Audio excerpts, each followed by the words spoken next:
Alright, welcome back everyone. This is Epo Dempsey Roll, aka Rayo, and it's time for Bloodborne. This is now part 8 of our Bloodborne series during Scary Month, where I'm playing horror games, horror themed games.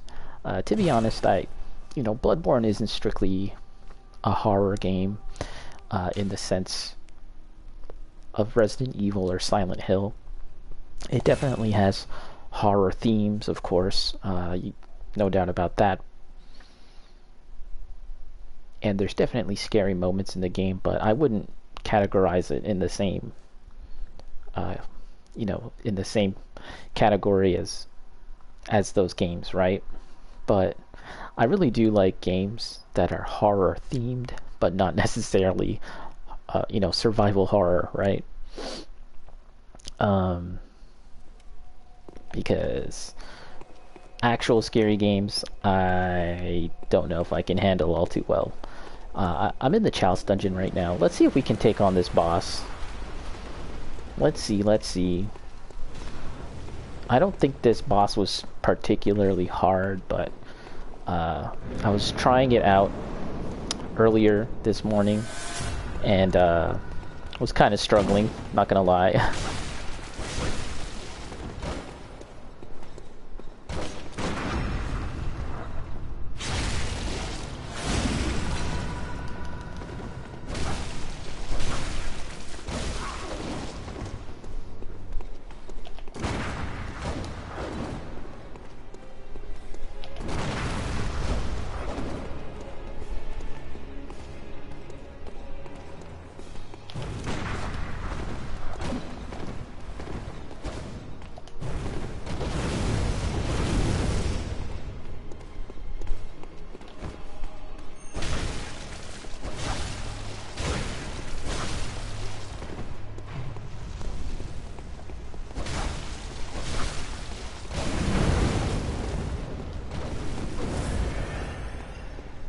I really like the outfit for this boss.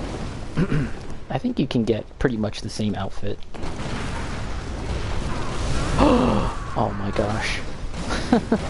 Alright, let's I think I can do this. I don't know. I just suck. Damn. So yeah, I'm doing the Chalice Dungeons. I would really like to get all the gems that you can get, and no, that's not right. I don't want to get all the gems. I want to get good gems, and I'd also like to get some weapons from the Chalice Dungeons. I've already bought some.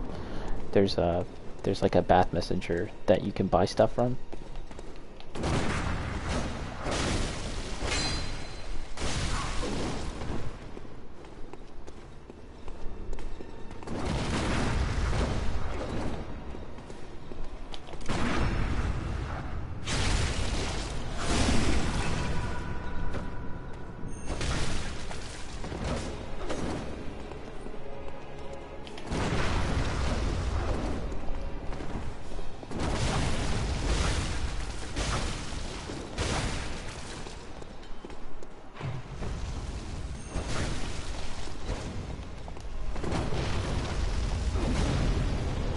It's like a pyromancer.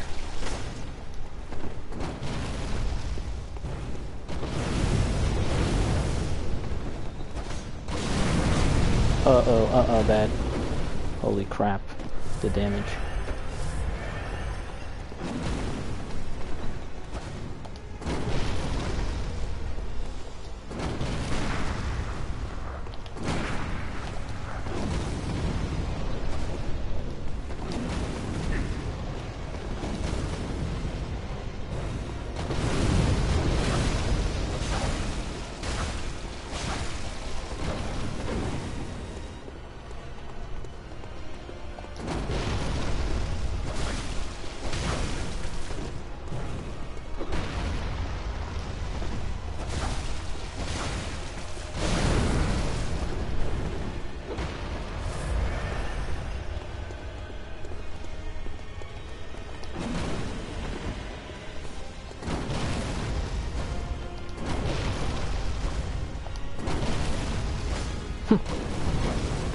That was really interesting there. Oh, come on. Oh, oh.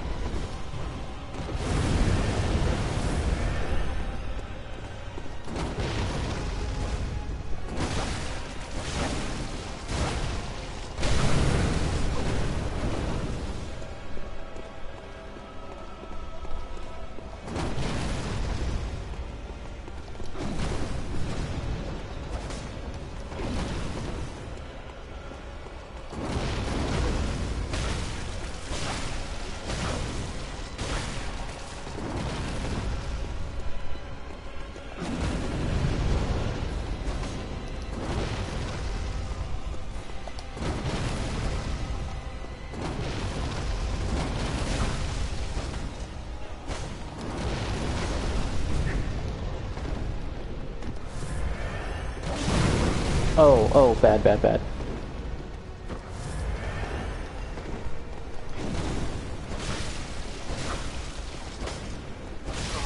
Okay. Yeah, you know what? I've discovered I'm incapable of talking while doing these dungeons, while fighting bosses. I am no good at that. I'll work on it. I'll work on it. Yeah, the second I start opening my mouth and talking about stuff that's happening during a boss fight, I'm dead. So I try and just focus on the fight. But I'd like to be able to do both. Okay, so I hit that lantern. Let's go further down. But we'll return to the hunter's dream, because I know that these Chalice Dungeons aren't the most exciting thing in the world, so maybe we'll I need to grab some more blood vials. Really running low, so we can do that. We can do a run in Old Yarnum just to kind of warm up, and then we'll move on to some story progression.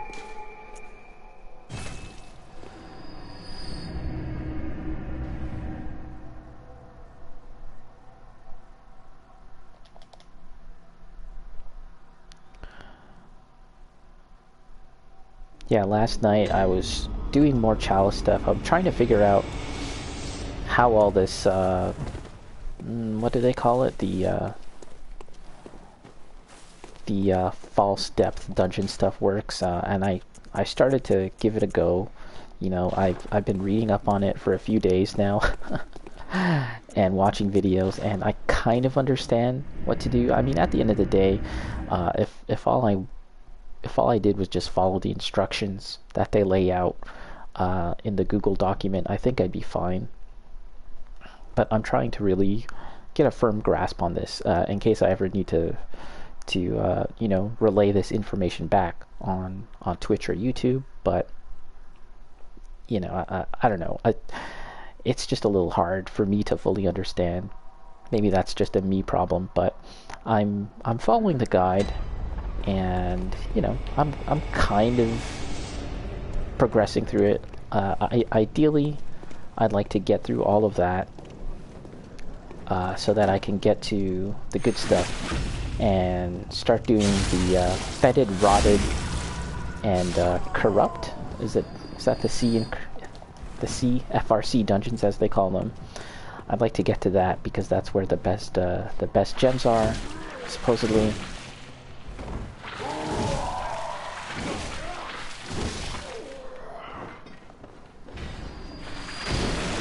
And if you want to make an arcane build,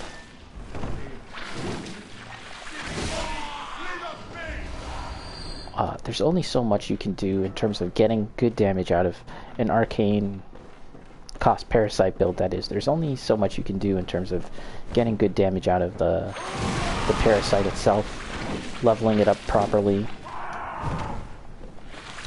leveling yourself up properly, rather, giving yourself a good amount of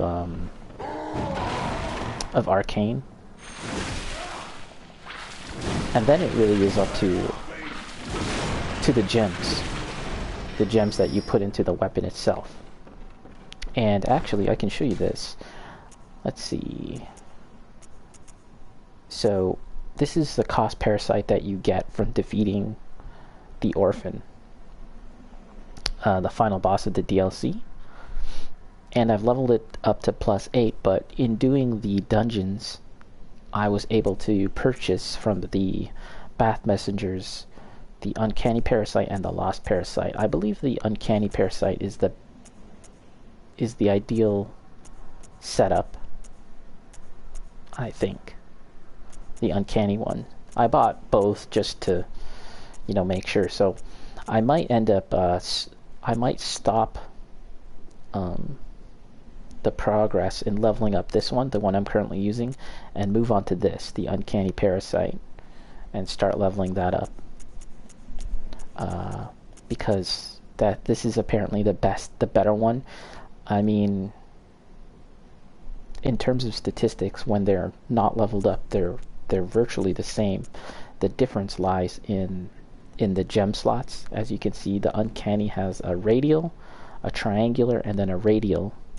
And this one here, the Lost, has a radial, triangular, and a crescent, or what they call a waning slot. And then this one here is just 3 radials, I think. So yeah. No, it's a radial, a waning, and a radial. So apparently the Uncanny is the best setup in terms of gems. I believe the triangular slot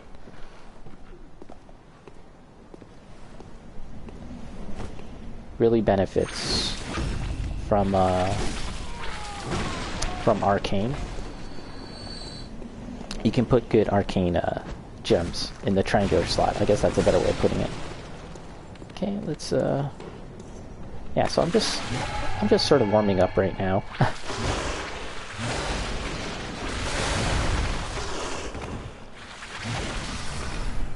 Just warming up and getting some blood vials because I need more right now.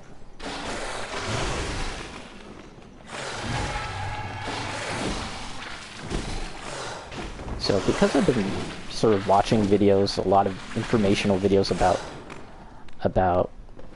arcane gems, about the Chalice Dungeons, about even using the cost parasite, I learned something, and I haven't really tested it out myself. The untransformed version of the cost parasite, which is the current stance that I'm in right now, apparently does more damage. It has something to do with man, I forgot what they called it, but it sounded like a multiplier. Yeah, like it had something to do with a damage multiplier, which is higher in the untransformed stance, right? 183. Okay, so here's transformed. Let's try an R1. That is more.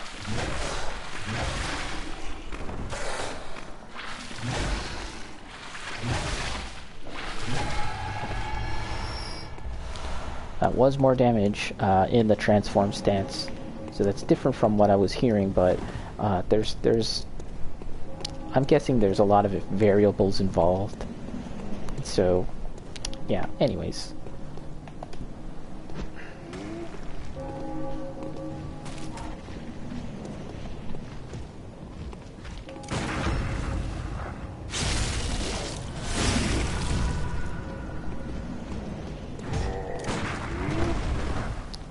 The other thing that I was reading about and watching videos, was saying that in the transform stance with the cost parasite, the attacks have super armor properties or hyper armor properties. If you're familiar with fighting games, super armor is the trait of moves where if you're doing an attack such as this, and someone attacks you at the same time, it doesn't knock you out of the attack animation and begins your, your hit stun animation, right? Super armor continues the animation. You still take the damage. You'll still take the damage, but you'll continue on with your animation. So it's useful in a game like this where there's this whole blood rally concept. Basically, it means you can continue the attack and press on.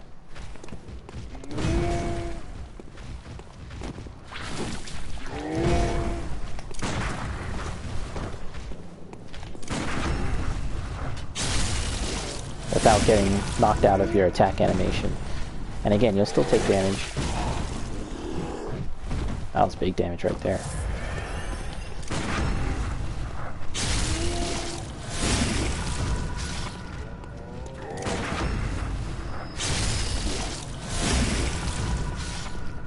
There we go. Just grabbing the blood vials, and then I'll take the health and turn it into... Sorry. I'll take these blood echoes and turn it into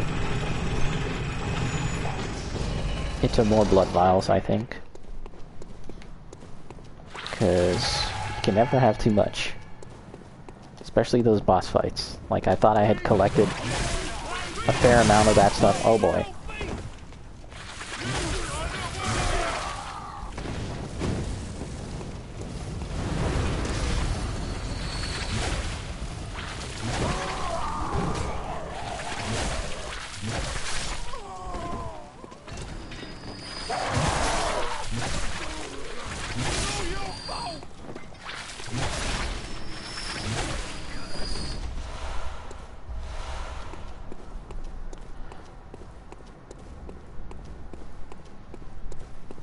Okay, so take on this guy.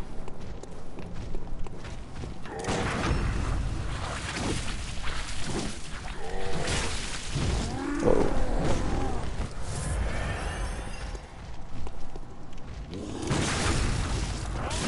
Oh, wow. Okay, back it up, back it up.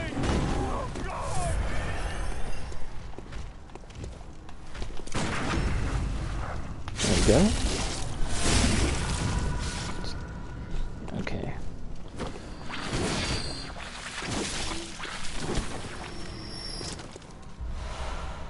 There's a couple more locations that I can visit to get more blood vials. Let's give it a shot.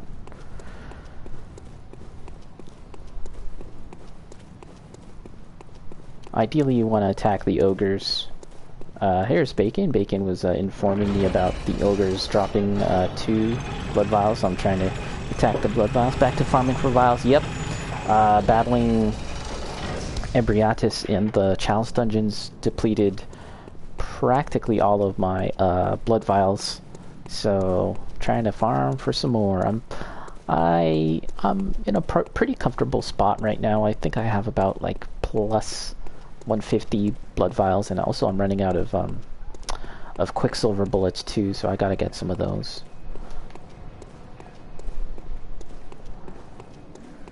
But we're making progress. I think what I'll do after I do this run for blood vials is continue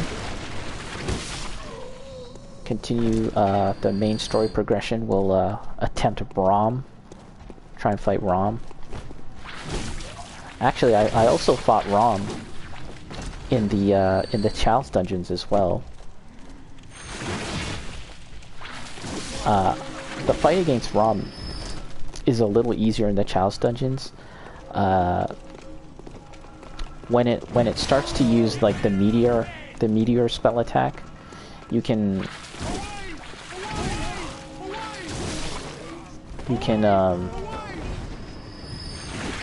oh, I missed. You can dodge it a little easier because there's these large pillars that go from the floor to the ceiling, and you can kind of hide behind them, and the meteors will hit the pillars first. So that's kind of good.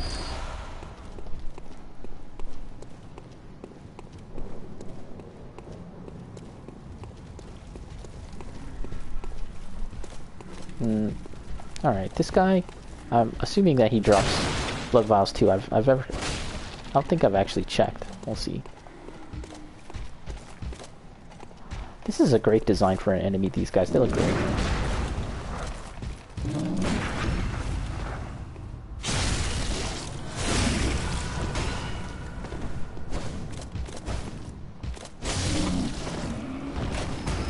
What do we got? 3 blood vials. Nice.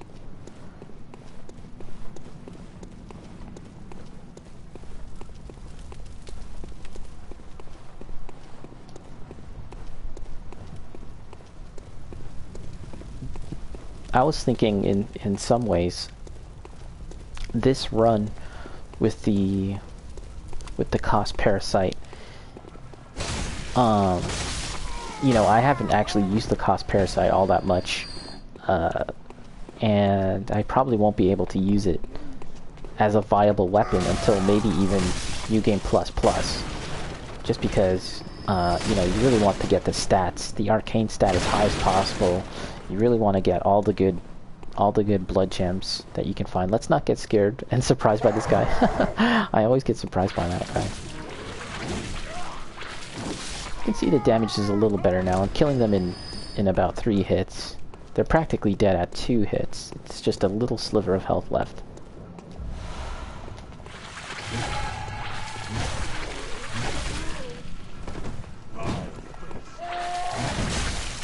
The real moneymaker for the parasite is this move. This AoE is crazy strong.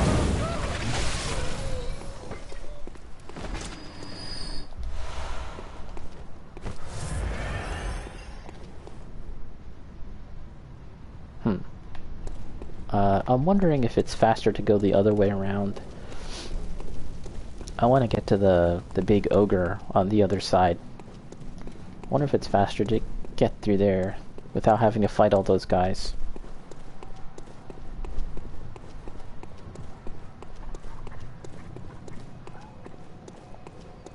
It's funny how, like, this stage, I'm just so familiar with the layout of it now, because I've been going around it time and time after again, so it's just very familiar now. And for the rest of the stages, I have a decent understanding of the layout for the rest of the levels in the game, but in many cases I usually just kind of run through them because I know where to go, and at this point many of the drops I don't really need, right? This is unless it's like a twin bloodstone or a bloodstone chunk, those are the ones I really need. But in terms of like getting the weapons and stuff like that, I actually kind of have them all at this point, so I don't really need them. Okay, let's use this.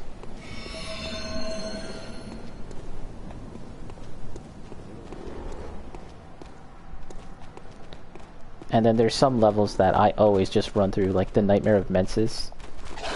Yeah, I pretty much always run through that area.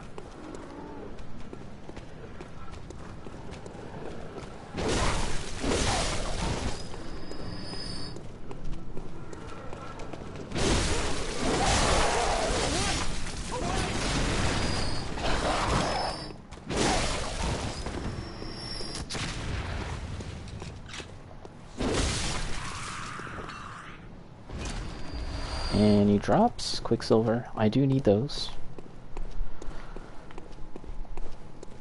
So there's a big guy down here.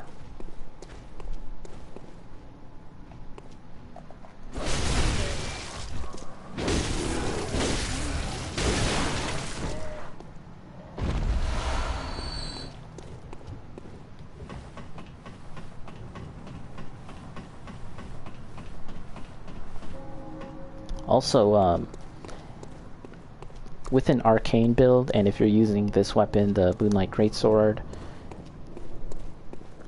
it's interesting. If you approach from this side, the big ogre here doesn't appear. That's weird.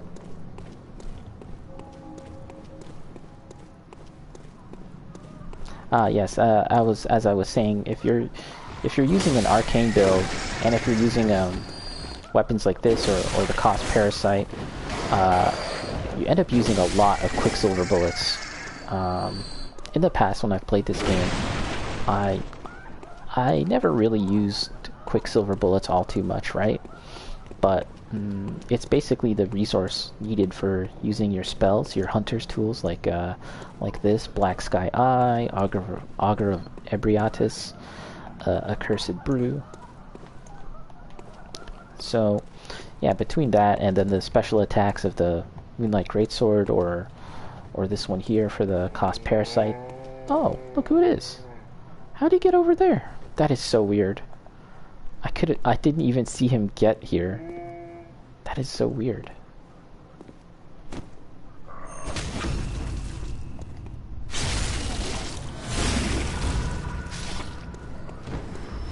Okay, so that's enough blood vial farming, and I'll spend these blood echoes on more blood vials as well, and that'll put us in a fairly comfy position for a while at least,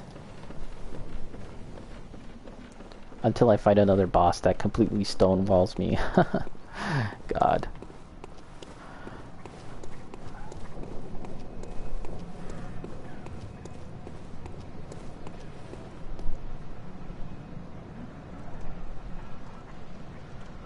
You guys know I just like looking at stuff.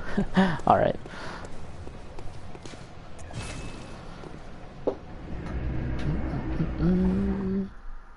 Just a warm-up of farming for vials for now.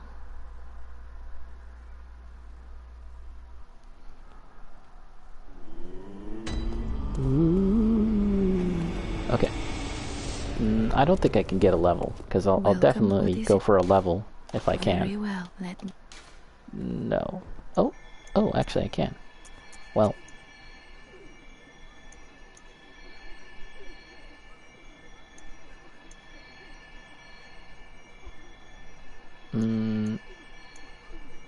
Okay, hold on. How many blood vials do I have at this point? 165 and 36 quicksilver bullets. Alright. I like getting levels more. Welcome. What is it? Very well, let me...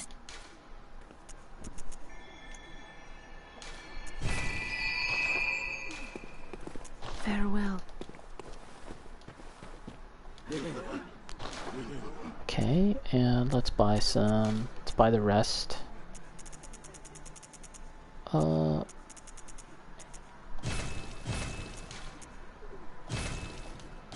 There you go. Okay. Ooh. I should have repaired my stuff, but that's okay.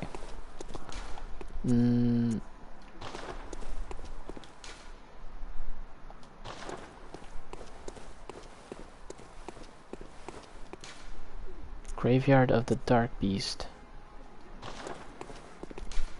Bergenworth. Oh, okay. That's where we're heading to next.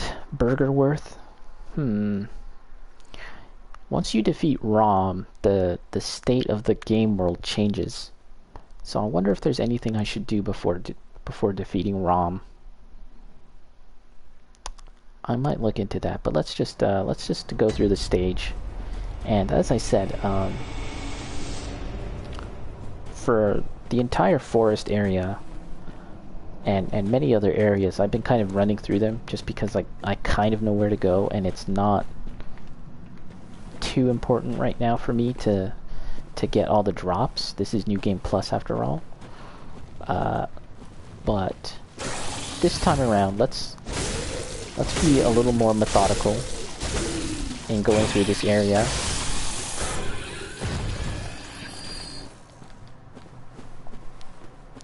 And also, I might at some point go back to the forest area and comb through that more thoroughly as well.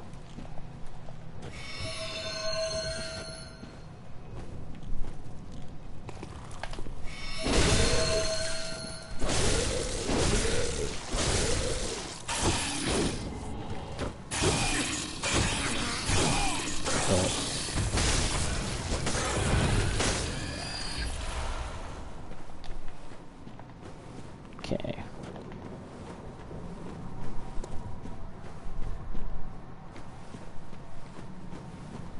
Bergenworth College.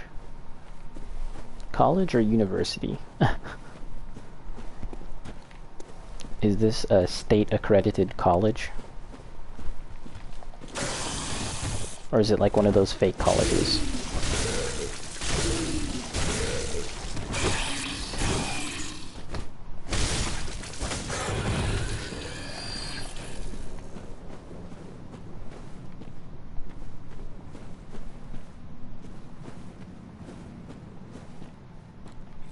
This is a fairly small area too, so it's not too bad in terms of like just walking through it. Man, you can hear some weird ass sounds. Guess that's like the tentacles.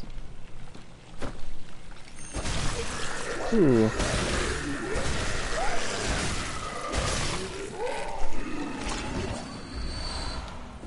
Madman's knowledge. It's just staring at the madman's knowledge.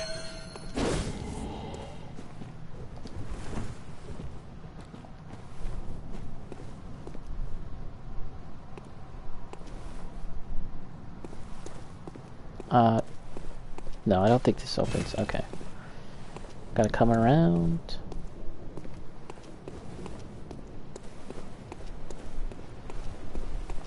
Is there anything interesting here? No.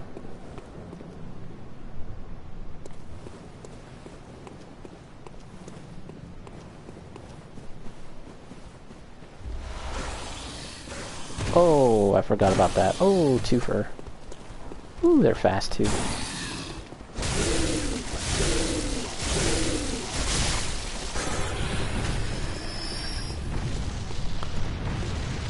There's an entire category of phobias, of fears, of things with holes. I forget what it's called, but I feel like the developers, the artists for this game, they basically looked at like a list of things that people have phobias, have fears of, and kind of leaned into every single thing, right? Bugs, spiders, the holes, blood, you know, blood loss.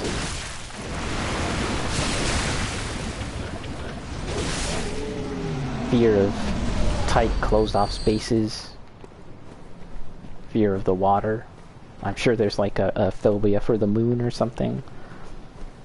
Yeah, FromSoft basically just looked down the entire list and said, yes, our monsters will be all of that. Squidward sound? Bacon? Yeah. Yeah, sorry I'm missing the messages. The robot lady's on vacation right now, so I'm not getting the quick up-to-date messages that I normally would. Okay. Wasn't there another centipede creature? Oh, look who it is. Flies.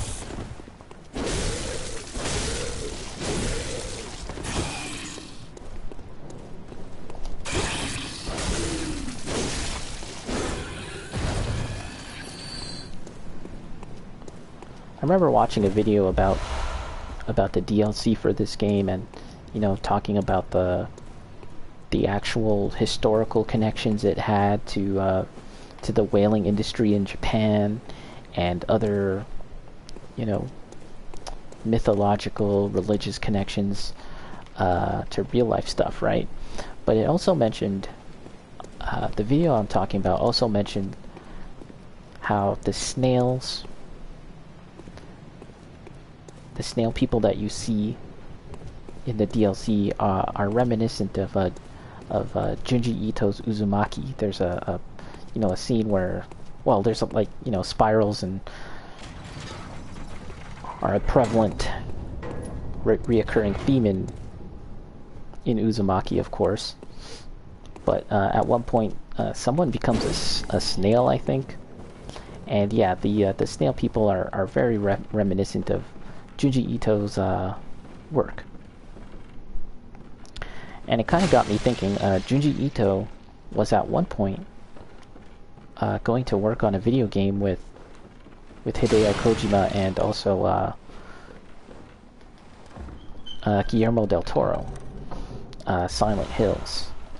And man, I would really I feel like you know, it's a shame that that didn't happen, but it would be pretty neat if Junji Ito worked on a From Software game, like coming up with the monsters or the story or something. That would be really cool.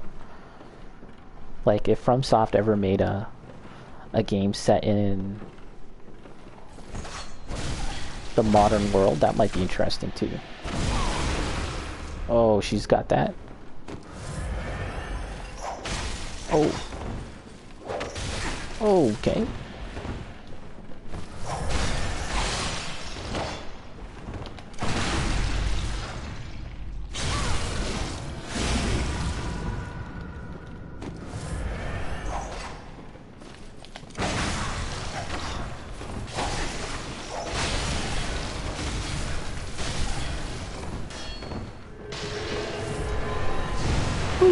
Woo-hoo-hoo.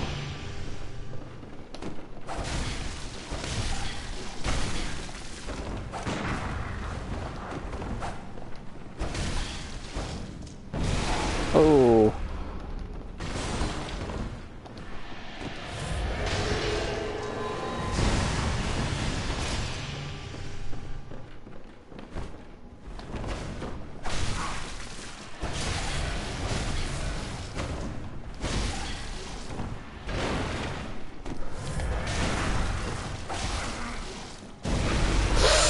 Oh, that parries. Oh, that's it.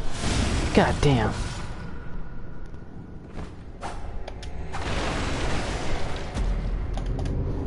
No, robot lady. The unfortunate thing about the robot lady is, you know, she does not discriminate. She completely will read anything you guys write. And that's a blessing and a curse. So, she's on vacation.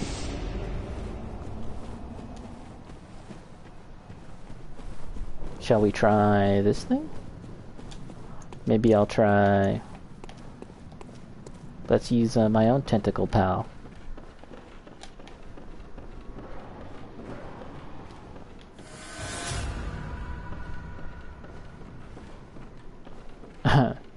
Abusing it too much.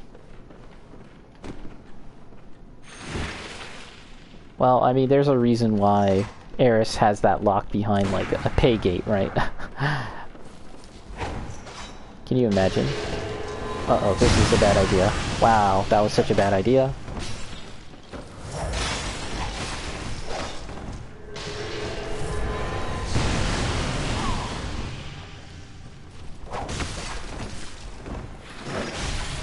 Oh boy.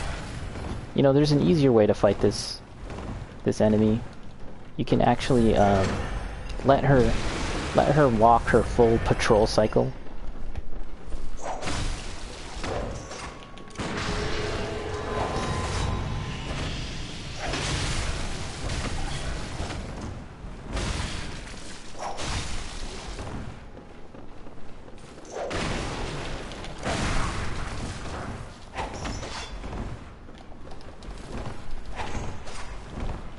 If you let her walk her full patrol cycle, she'll end up at the top of the stairs, like staring at a couch or something. And at that point, you can just kind of punish her. Go for a backstab.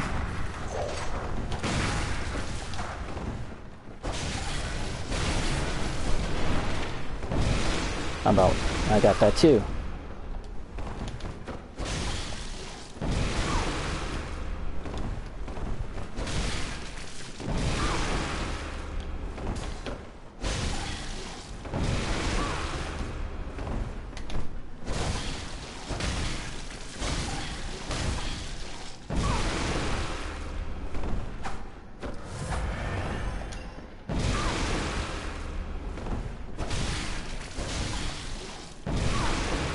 The auger also can parry, which is pretty cool.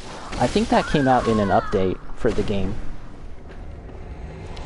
It wasn't always able to parry.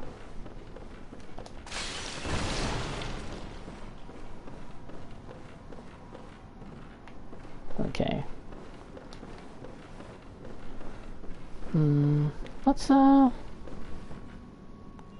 Let's summon this guy, Damien of Metzis. We only need to just do this top part here, so it's not too bad. It's not very long.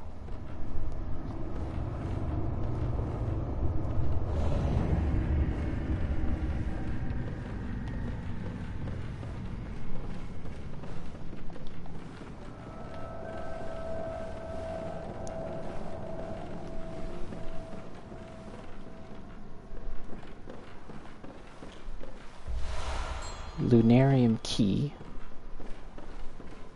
Oh. There's a bell ringing lady somewhere. Gotta... Oh, there she is.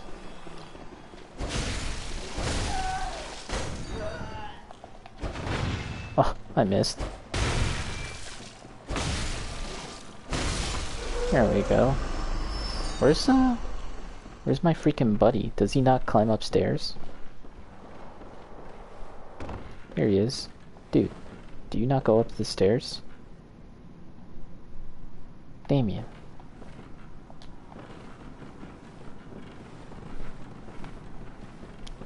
Come on. Man, this AI, could it be just as bad as Cyberpunk? Cyberpunk is the measuring stick for bottom of the barrel AI. You do not want to be in the same company as Cyberpunk.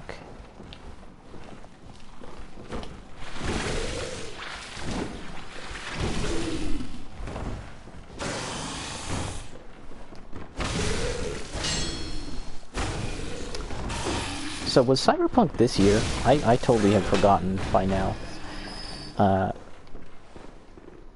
Because it would be very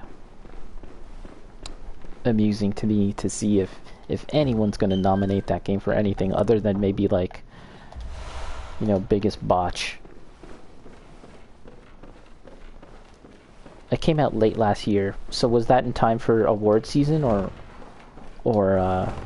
does it get carried over into this award season?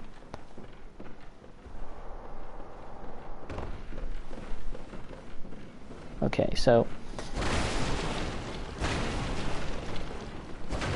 let's see. It's a part of this year? Well, yeah, I'm not expecting it to win any kind of award unless the award is something along the lines of like biggest, as I said, biggest botch or something. I have Tonitrus. I think this thing is weak to electricity. I'm kind of wondering if there's anything I should do in terms of the game world. Who cares? Here's this guy. Chillin'. Got some insight just for talking to him.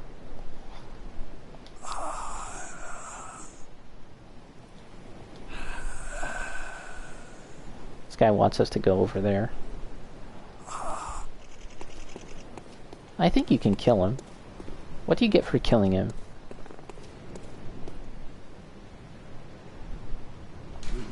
Remember friend, but despicable execution. Whee!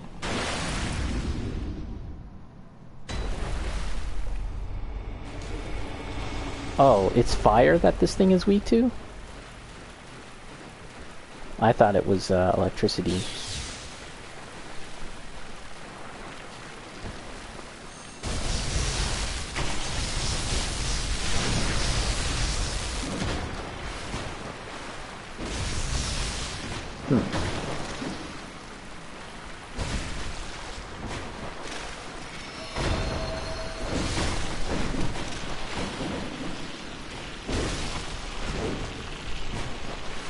Bacon, you legit don't know what game deserves Game of the Year? You know what?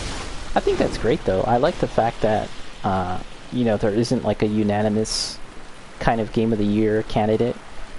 And that way, more games will be able to get some love, you know? Get some acknowledgements. Ooh, wow, that hurts. Wow, wow, wow.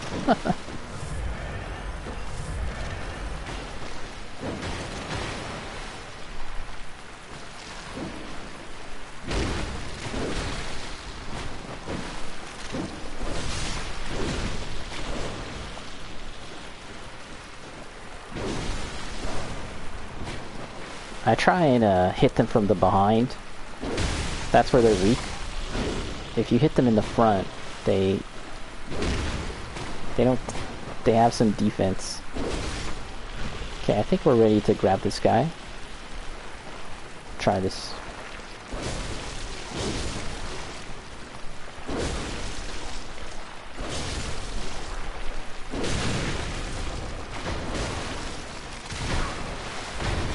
Ooh, got out the way. Hey, there's where's this guy? Where's this guy been? Been waiting for him.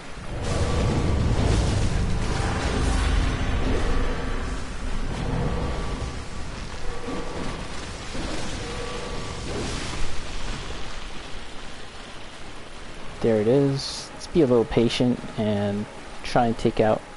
Oh, that's true, but I feel like 2021 has been a pretty quiet year for games. Yeah, it's one of those transitional years where, you know, the big guns haven't really come out yet. I recall the first year for PS4, like the games that ended up winning Game of the Year were like, really?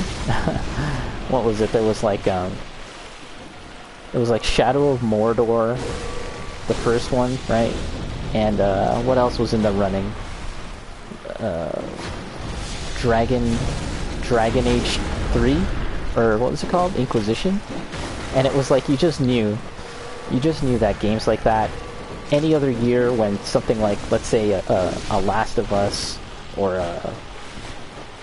heck, even like an indie darling type game like Hades or something, you just knew if a game like that had come out, they wouldn't have even considered Dragon Age and and Lord of the Rings. I mean, to this day, I'm someone that actually really likes, you know, the Lord of the Rings movies, right? And I've played some of the Lord of the Rings games on PS2, and I've played Lord of the Rings and the Hobbit Lego games. So yeah, I like the property. I like the story and the characters and everything. But I have never played Shadows of Mordor, and I might not ever get around to playing that game, just because you just know, like, like I've seen that game on sale. I've seen it on sale, or used, and it's like, am I gonna try this? Nah, forget it. Oh, uppercut. Yo, my menses bro, heal yourself. I'm not gonna summon him, nah. I won't be summoning him the next time I try this if I fail. Because he just makes the fight longer at the end of the day.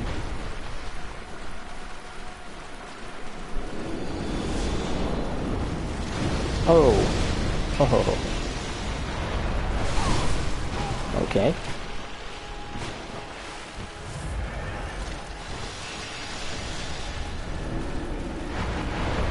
Oh. God damn it.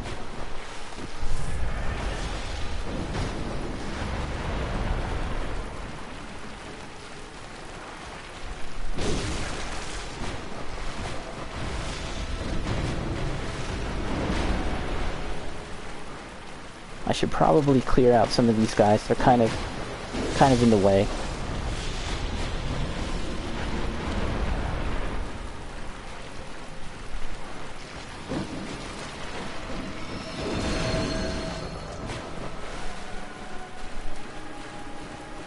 Let's do a safety heal.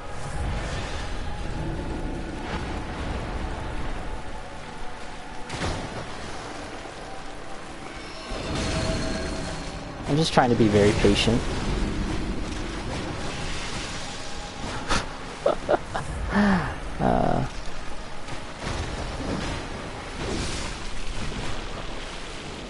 Okay, here comes the sky attack.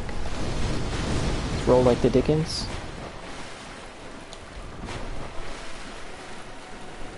Another one. Took a hit.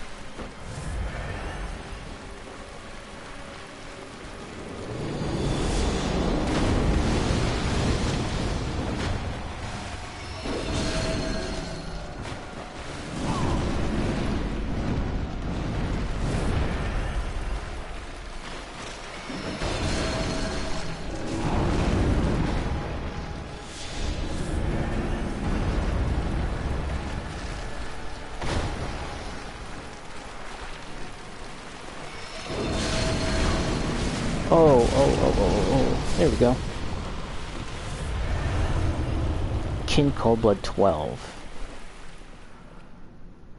Okay, well, I think that's Queen Yarnum off in the distance. Let's say hello. What's it say? Time for madness, time for blood. Isn't there a Tekken stage like this? Woeful superior being, don't you dare look at me. Let's get some screen caps.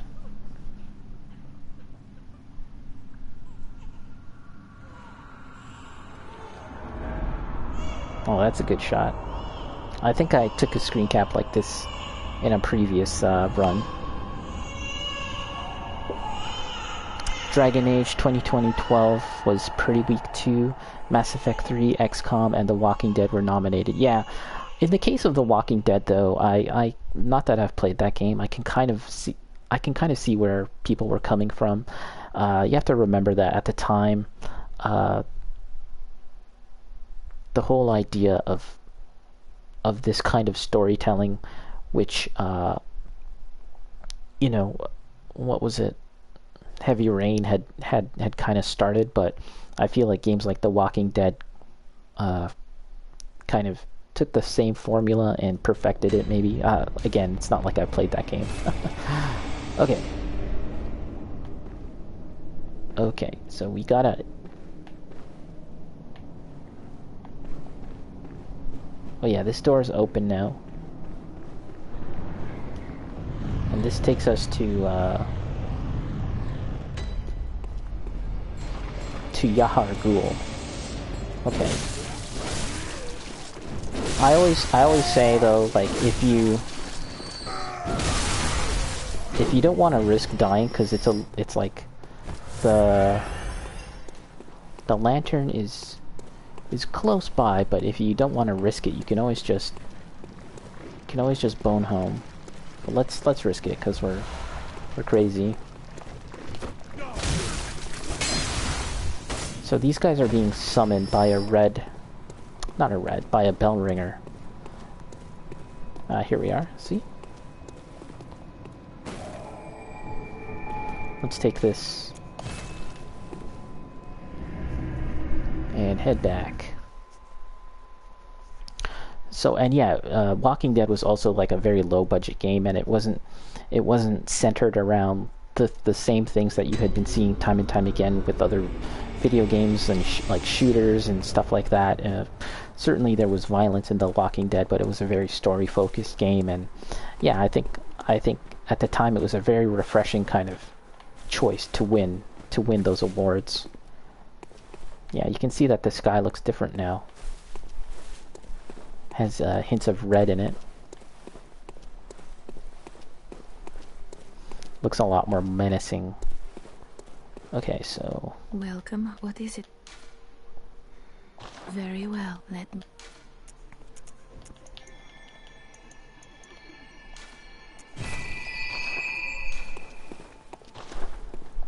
Let's do a quick repair.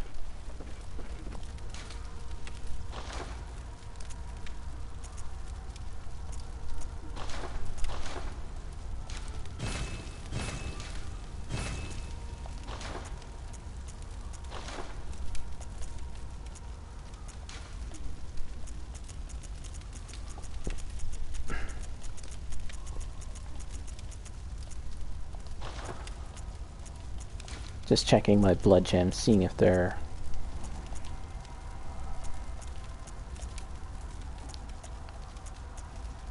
all right. What is this? Okay.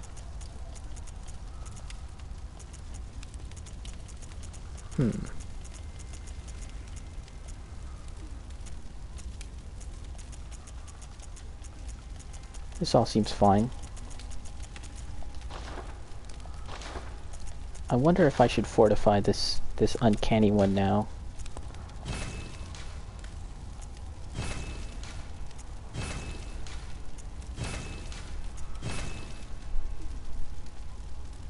Six, 7, 8. I need 3 more twin bloodstone shards. How much does it cost?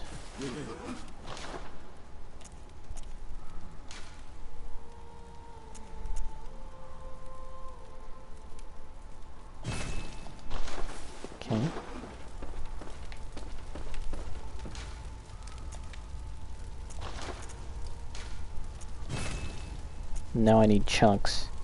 It's a 6, and the cost parasite, the normal cost parasite is an 8.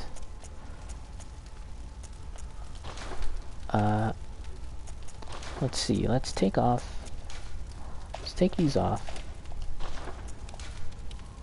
and see about putting them into this.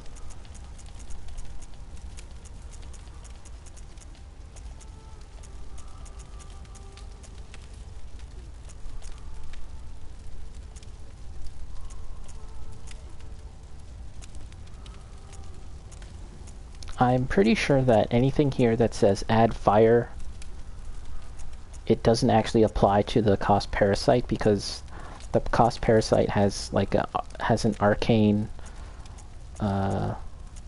element already, so it can't add that. I think because I've kind of tested it out and nothing happens.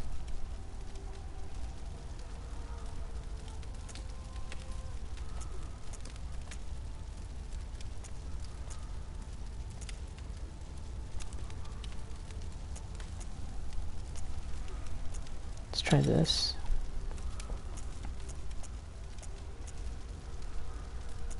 No, this is better.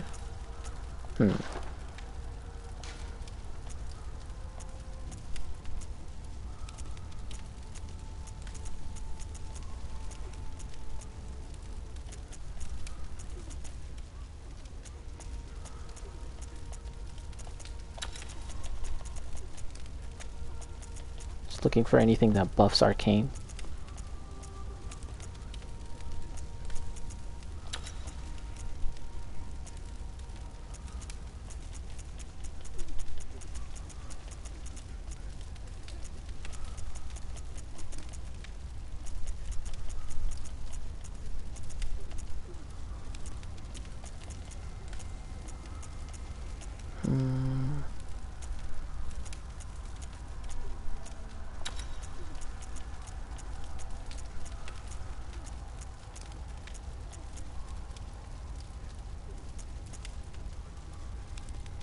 Okay, that seems pretty good.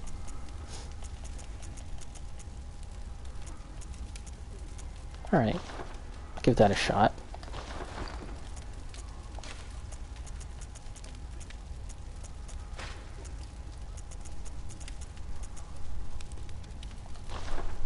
Okay. You can hear Gehrman snoring. You know what? I actually have a few items that give me Madman's Knowledge. It gives me 17, and I think Great One's Wisdom gives you 2, so that's 6.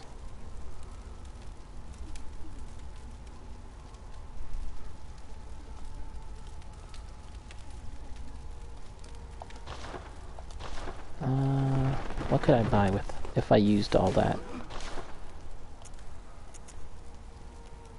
I could buy like one freaking chunk. Not worth it.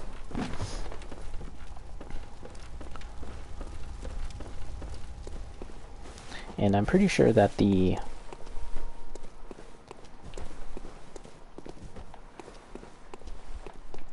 did I repair? I'm pretty sure that the Chalice Dungeons offer a good opportunity to get some chunks too, I think. I'll need to make use of that.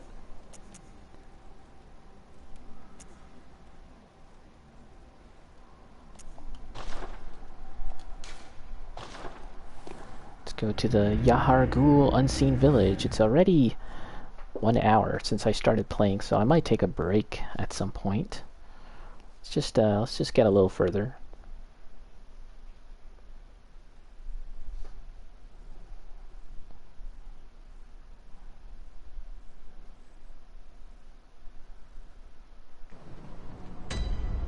Wow, look at that. It's almost like tough to discern. Like, what's a statue? That's a statue. And that over there is an amygdala, but they look so similar. Like, there's one over there too. And I think if I head back to the to the church district, I'll be able to see them. Oh no, I think that's only if I have like 20 insight, which I don't have quite yet.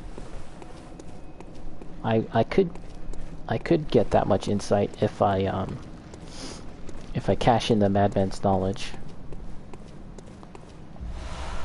Hey, there's a chunk. Nice. I like the chunks. Give me those chunks. So normally I just run by these guys. In fact, I run by this entire section. Let's do that now. Let's run. Let's not die. Because you don't get XP from these guys.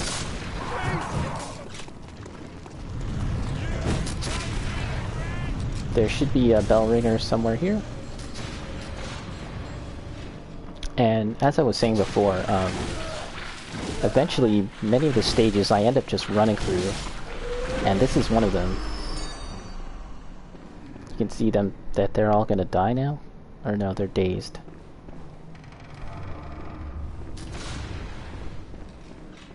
But it's safe to kill them and they won't come back, I think.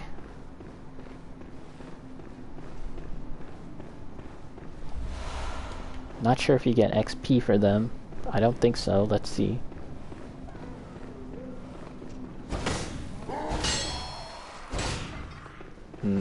Oh yeah, you do.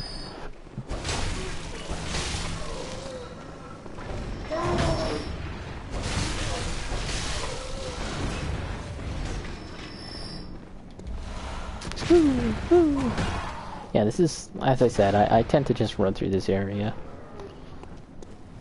And, you know, if there's something I need to pick up, I'll pick it up. Nothing here? Damn, seems like there'd be something.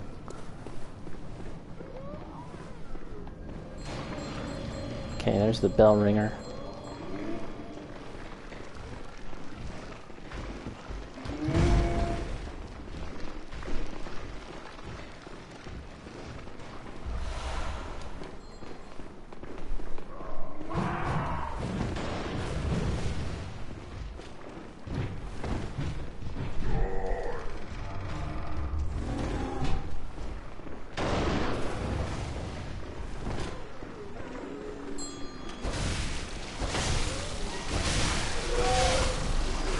Okay, so took out the bell ringer. It should be safe to finish these guys off now. Oh, if they don't finish me off. Look at that guy, he's a effective sword user.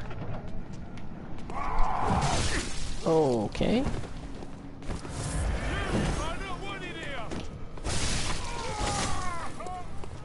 I think...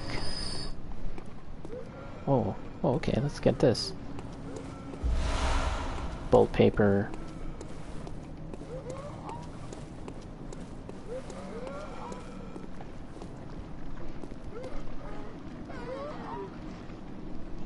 Trying to get my bearings here. I'm not too sure where I would go if I fell off from here. Let's not do that. Ooh. I don't have a choice. Okay. Okay. Just gonna run. Let's see, which way are we gonna run? Let's go this way. Let's go down.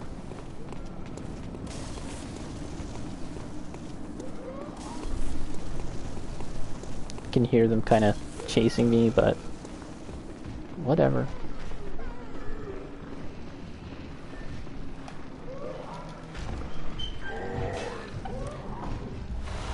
Tiny to nitrous. Oh. I don't think there's anything else to see here. I have to drop down into the center there if I want to get... I have to find a place to drop down. That's cool though, I got the tiny to nitrous.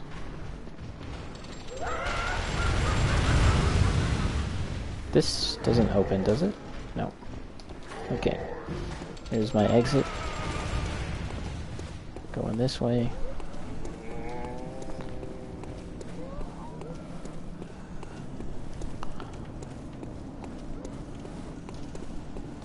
It's like, after a while you can hear them chasing, but I just keep running. Just keep running. Ooh, maybe I was supposed to go there. Ooh, I hear a bell.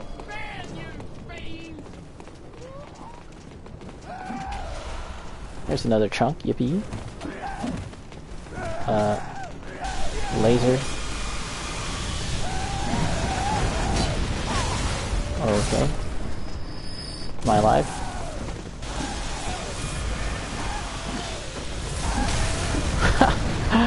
Okay, we're doing it, we're doing it.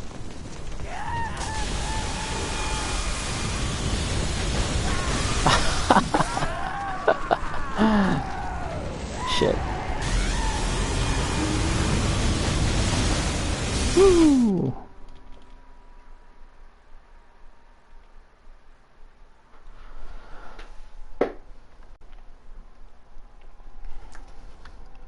...2022 is probably going to be a much better year for games.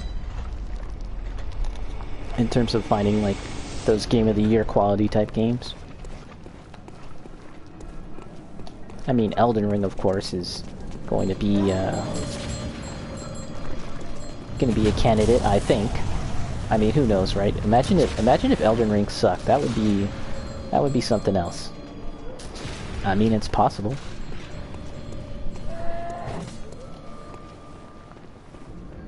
Okay, let's get rid of this lady.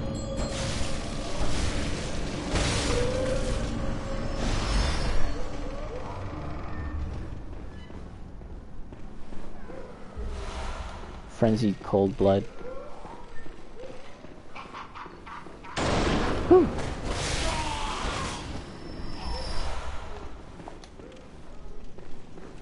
Okay.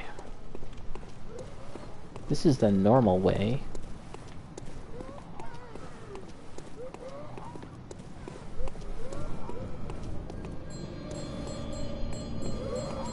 Okay, yeah, I gotta make it down there.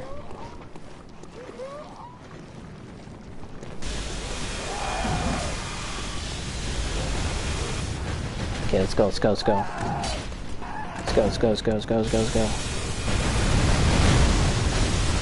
Okay, I took some damage. Woohoo!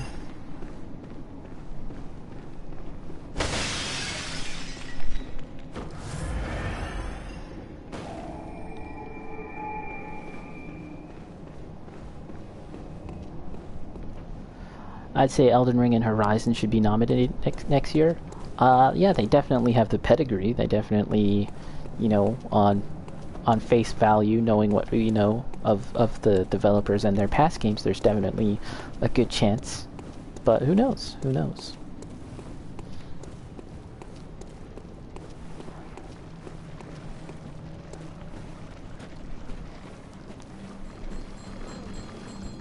I think it would be great if Elden Ring turned out to be a good game, like straight out the box, you know, because you know, with these open world games, there's always the chance that it kind of ends up being like this thing that has to be improved on and worked on over time. What is this? Blood vials.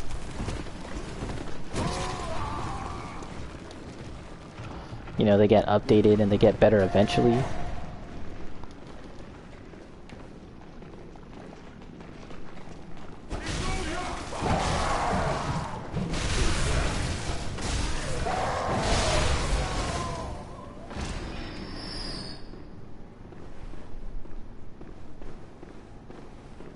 So these guys need to be taken out before we can actually use the lantern up there, I think. I think there's a guy down here. We might be able to backstab him. Ah, the NBA 75 list. I didn't check it out, but I did hear that there were some glaring omissions, some snubs, like Dwight Howard. And I'm not the biggest Dwight Howard fan, but he's like a 2-time, 3-time Defensive Player of the Year. You know, he's just recently became an NBA champion, slam dunk champion. Like, there was a period of time where he was like pretty damn good. Oh boy, this is bad already. Shit. Alright. They got alerted. So Dwight Howard was one of the bigger snubs that I saw. Klay Thompson, I don't know. I think Klay Thompson... Do you think Klay Thompson should have been top 75? He's good. He's good. There's no denying that he's good. It's just he's been in... He's always been like Steph's right-hand man, right? And I think if he were ever to break out on his own and kind of prove his worth in that sense, maybe that's what they were looking for. I don't know. I'm sure, like, is Scottie Pippen on the list? Because I mean, if Scottie Pippen is on the list, then I think like Klay Thompson should be on the list.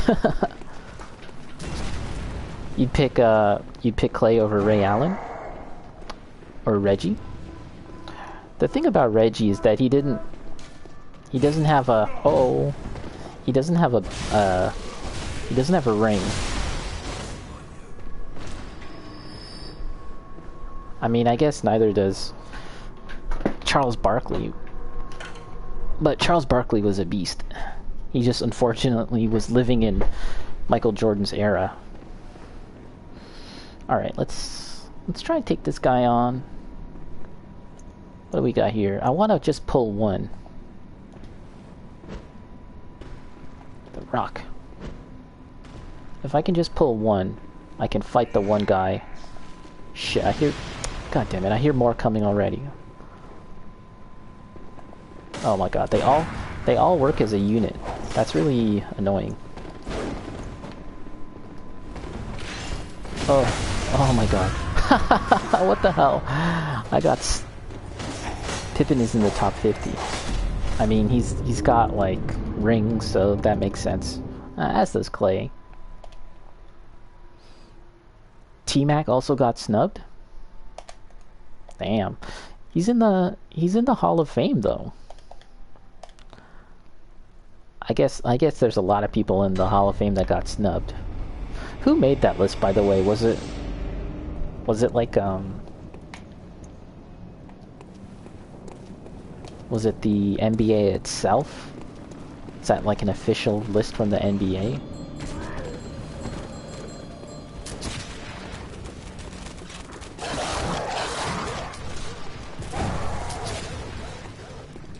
These guys always give me problems, but luckily, so long as you kill one, you can kind of chip away at them because they don't respawn.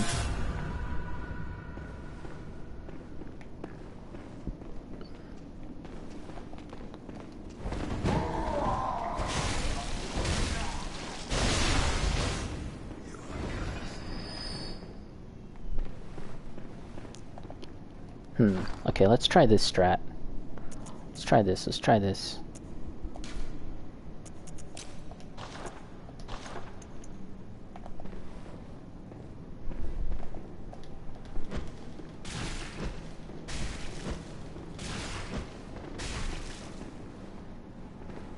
Okay.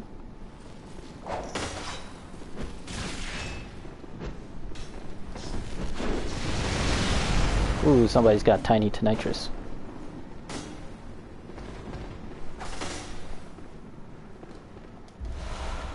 Oh, I shouldn't have stopped.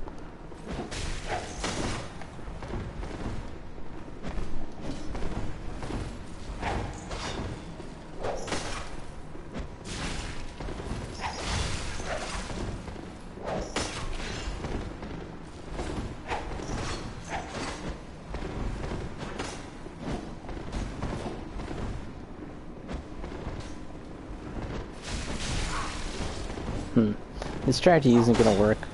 Oh! Oh boy.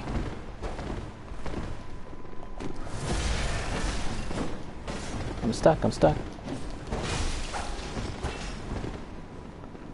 Okay, what's the strat? What's the strat?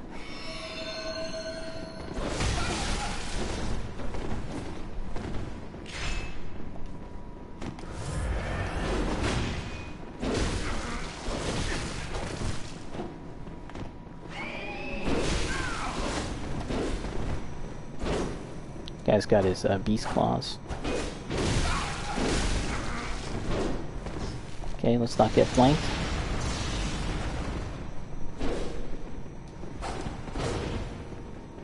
This guy likes to hang back. Oh, bad, bad, bad.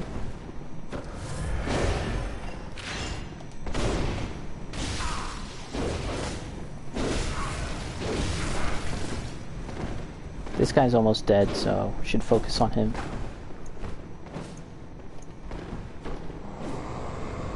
Hadouken!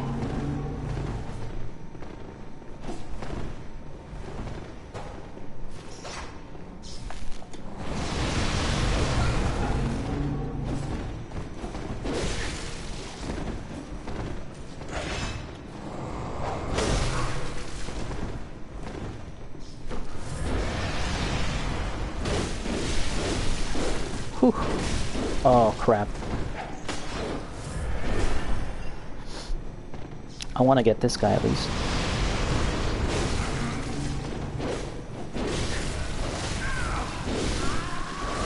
Okay, that's one. At least I got one.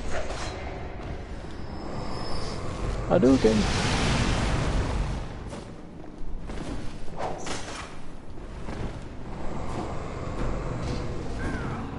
Some good damage on that.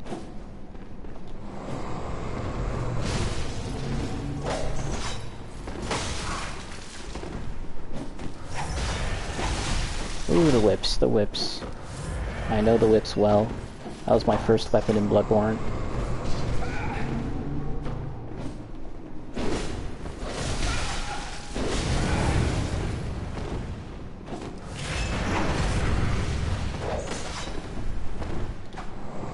Hadouken!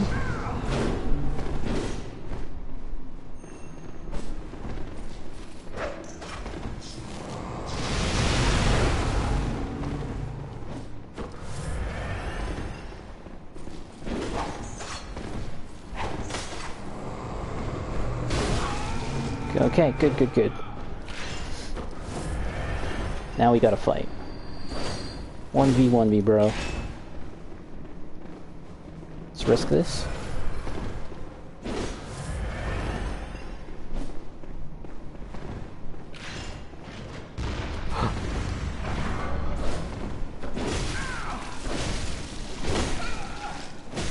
Ow.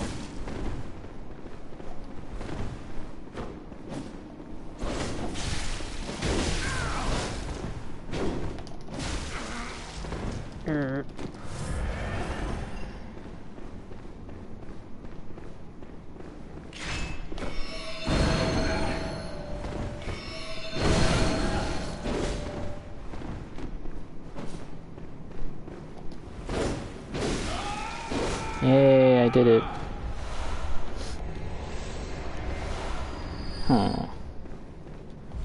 This is probably enough souls. Enough blood echoes to level up. So how about we do that? Can I use Tiny to Nitrous? Let me see. Anyone else that you think should have been on that list, Bacon?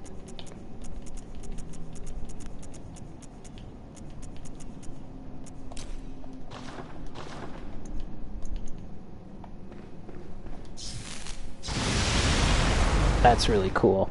What I guess it does lightning damage, right? Obviously. It wouldn't do...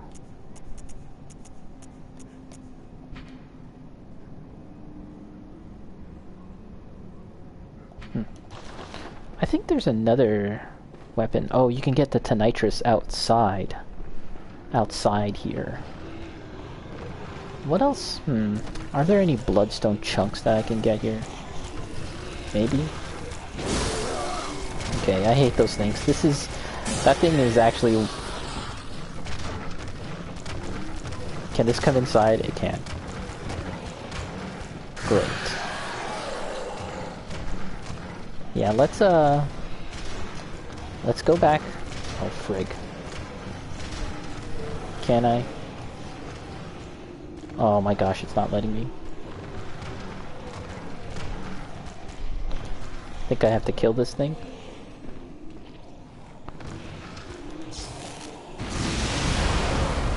Ooh, I like the damage. Oh, hello.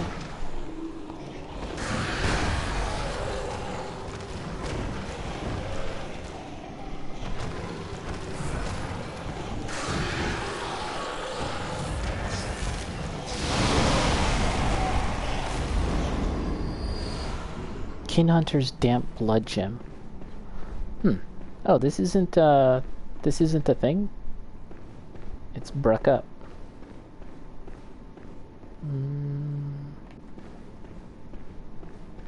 I don't think this is enough to level up. I'm not actually sure. Well, let's continue on, I guess.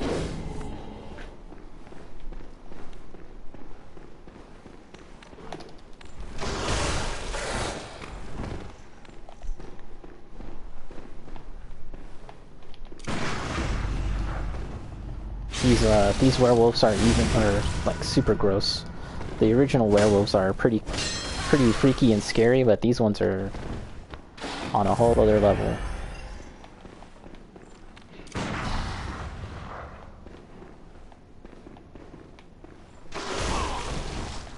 I didn't think it would get through.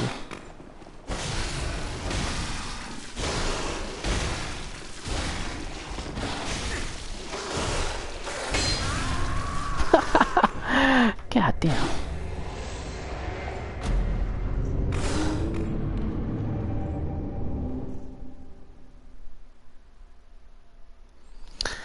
Meanwhile, Mello, Dame, Kawhi, and AD made it. I feel like Mello and Dame, it's far too early. Well, actually no. For Mello, it's not early. It's just the fact that I don't think he's done enough to warrant... Got back in time to see me get wrecked, yeah. In the case of Mello, I don't think he's done enough, quite frankly. I don't know, maybe I'm just ignorant and I don't really know. But it seems to me like he hasn't done enough to warrant being on the top 75. And for Dame, I feel like he hasn't... It's still kind of early, and he has still a lot more to accomplish. Like, and I think we're at a point in his career where you know, there's still a lot more career ahead of him versus Mello, which, I mean, it's a top 75, so you could make an argument that they belong there, but yeah, I don't know. What do they call it? Recency bias?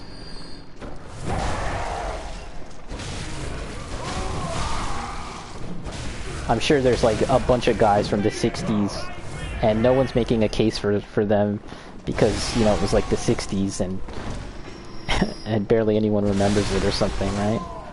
Ah, shit, who has my souls? The werewolf down there? God damn. Mel's just a good scorer and hasn't done enough. By that argument, many other players deserve that spot, yeah.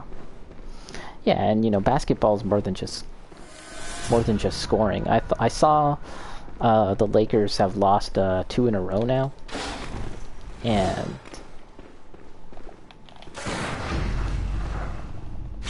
like Melo was like you know, their top 3 scorers. He was like the 3rd best scorer. Oh, I was thinking, is that a good thing? I don't know. Hello?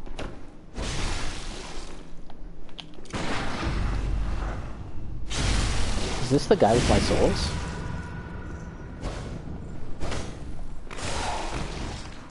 Fuck. It's happening all over again.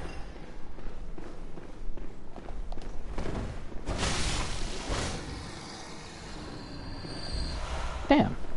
He's not the one with my souls. Did I not I thought he killed me.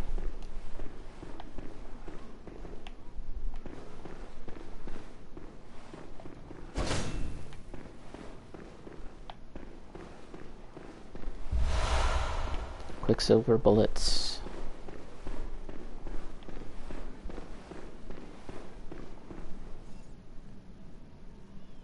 Too soon for Dame. Damn. They should also look at how that player contributes to the team winning. I feel like Melo at Westbrook does more than harm than good for the team. Yeah. It's hilarious that they're both on the same team now. I actually haven't watched a Laker game yet. Oh no, I watched their first game of the season, but it was you know, it starts far too late in the East Coast, so I can't really watch it all.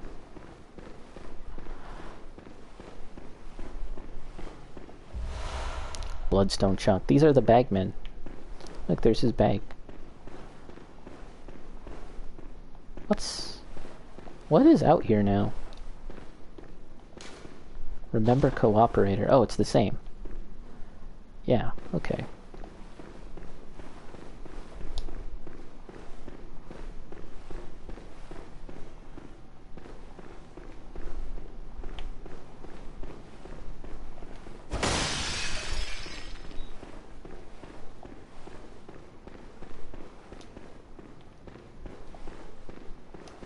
I don't think I can open this door. Dude. Who has my souls?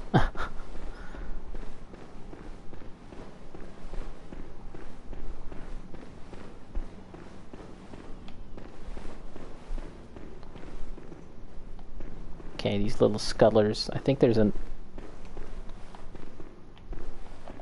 Oh no, they're not the scuttlers. What is even down here now? I have no idea.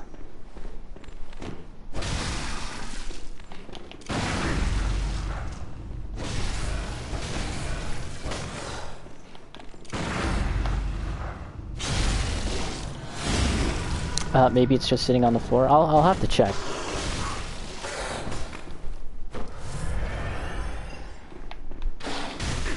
Oh. This is how I died last time, getting cornered.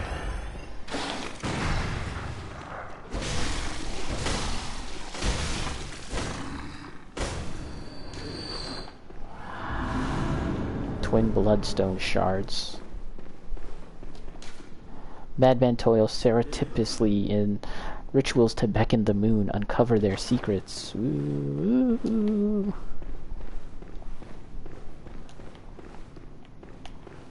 So yeah, this is the place that if you get captured by the bagmen, then you get sent here. But things have changed ever since I defeated Rom.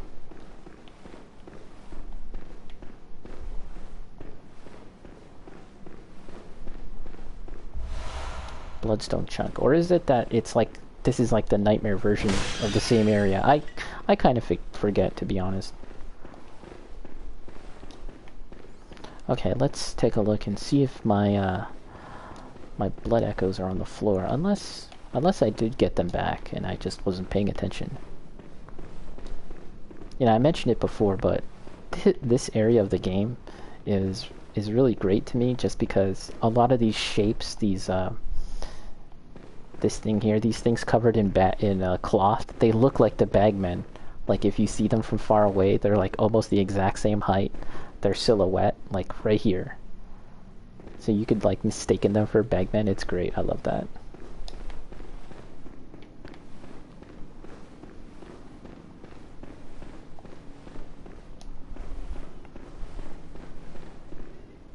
Oh, you know what killed me? Oh no. I thought it was that... I was thinking maybe it's that rampaging eyeball treasure chest thing, but... Nope, I don't think so.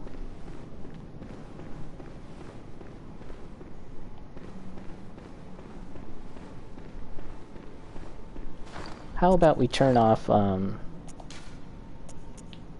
turn off the HUD, and I'll bait out this treasure chest guy up ahead, and I can use that for a video for my top 10 spookiest monsters. Here it is. I don't know the name officially. Treasure chest, eyeball, spider, arm, monster thing.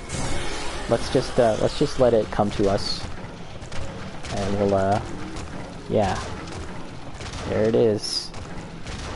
Freaking gross. What's the lore? Maybe I'll look up the lore and put it in like the comment section. But it's a very unpleasant looking monster. I don't like it very much.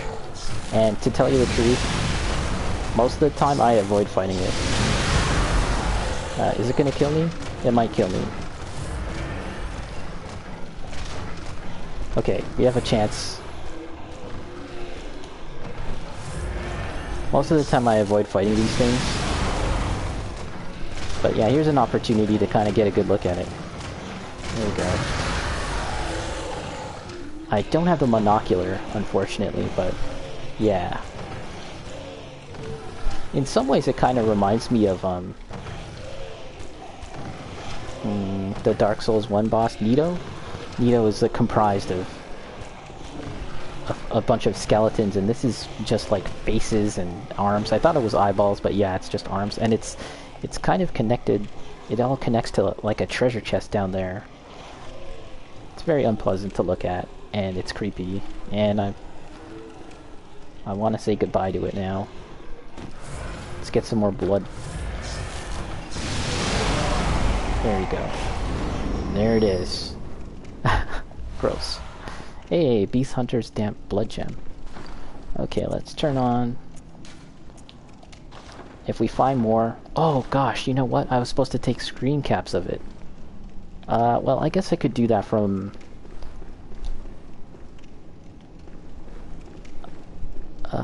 I can do that from the stream archive. I can screen cap it. I would prefer to do that from the... I'll tell you what, let's just do that now. I'd prefer to do that from direct capture, like from the console itself.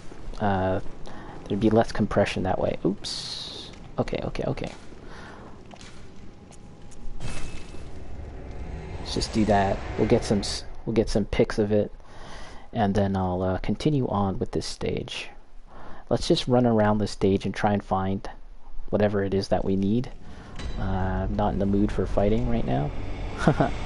Although that does catch up to me.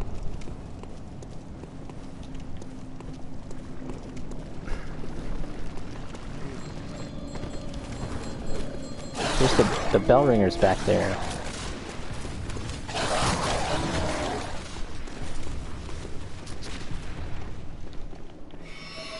Okay, let's take... Anyone coming along? Looks like we got one winner. One lucky contestant.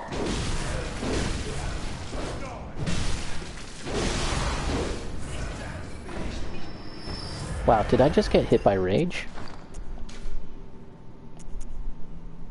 Okay. Okay. Let's grab some screen caps of that guy. This will probably be the best way to do it. I can even put this thing on. I think that'll give some extra light. I don't know. Hey, ugly. Come on. Uh-oh. Okay. Okay, is it coming?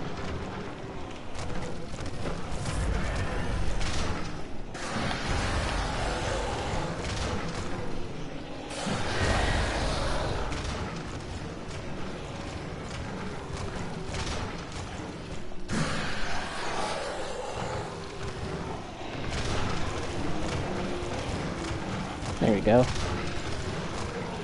I wonder if there's a way that I can kind of get a look at it without my character really being in the center. Yeah, man, I need to get the monocle. Let me check if I actually have it. Let's back off for a second. Let's see. Monocle.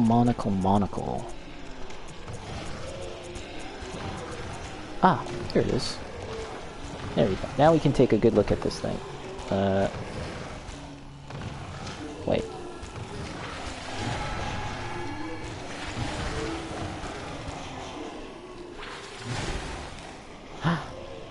My stupid head. Is this supposed to happen?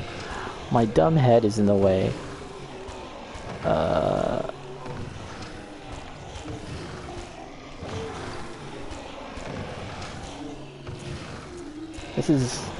This is the difficulty in playing Pokemon Snap.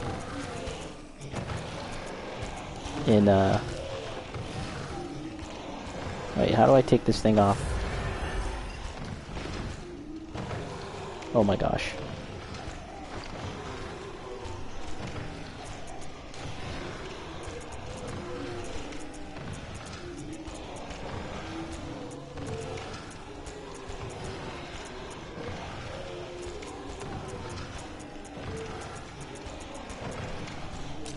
Okay.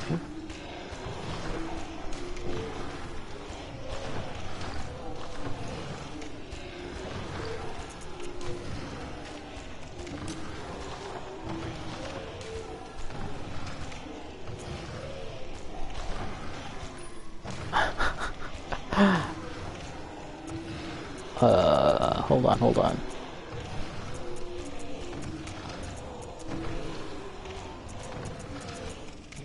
So funny with all this creepy sounds coming out. Okay. Okay. Okay, I put it away. Where's this stupid thing? Okay.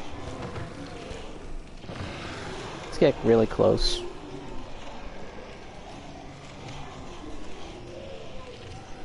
Yeah, I don't think the monocle's gonna work because my big old head is in the way.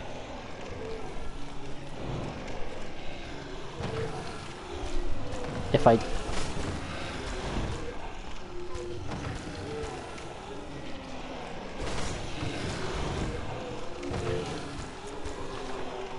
And I don't even know how to zoom. Is there a way to zoom with this?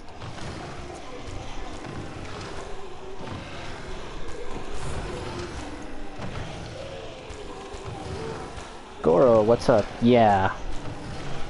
I'm trying to actually take pictures of the various monsters in this game, the particularly creepy ones, but I can't seem to get a good shot of it just by itself. It'll always have to have my character in the shot.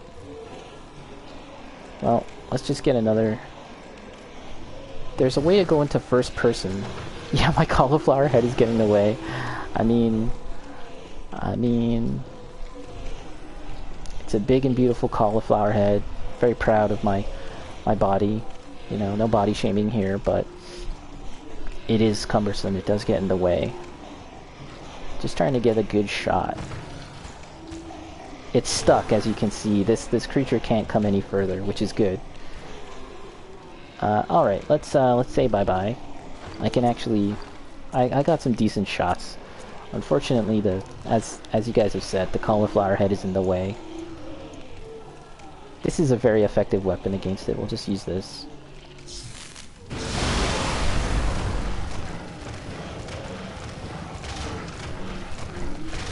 Ooh, it's angry.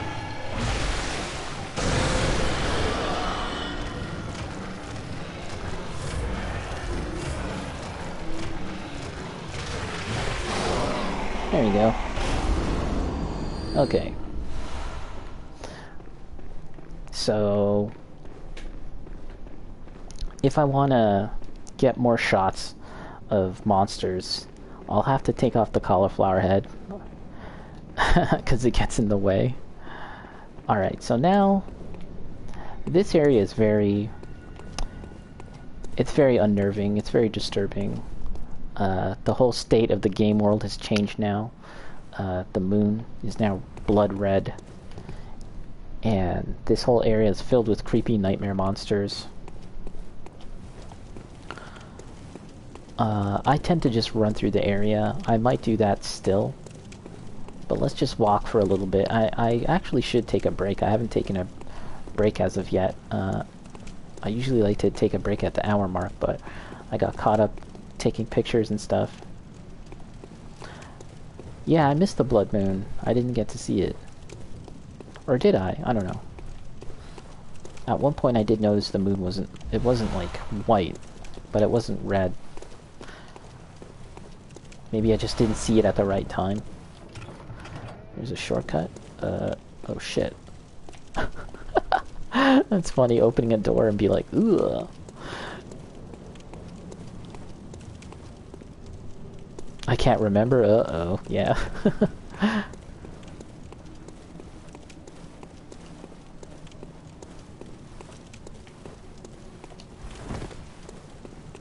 Yeah, you can see there's, look at all these amygdalas hanging around. Chilling on the sides of buildings. They've always been there. It's just that we never been actually able to notice it. What's the deal with this? Oh, someone's shooting at me.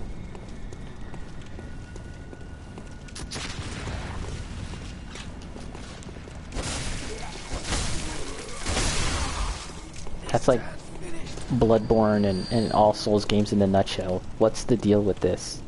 Basically, you just ask that question of everything in the game.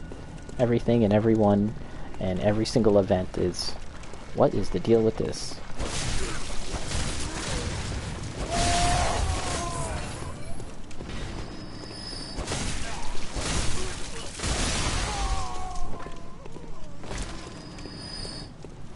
I was just talking about Junji Ito earlier. I was saying how he was so close to working on a Silent Hill game with Kojima and Guillermo del Toro, but of course that never happened.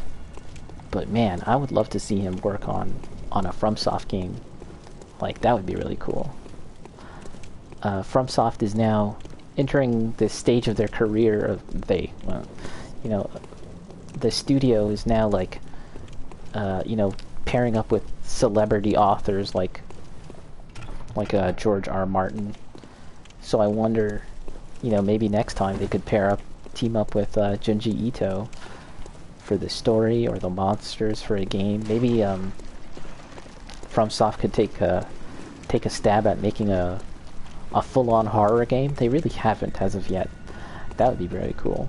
Although, I'm not even sure if I'd actually play it because, you know, I don't really handle horror all that well.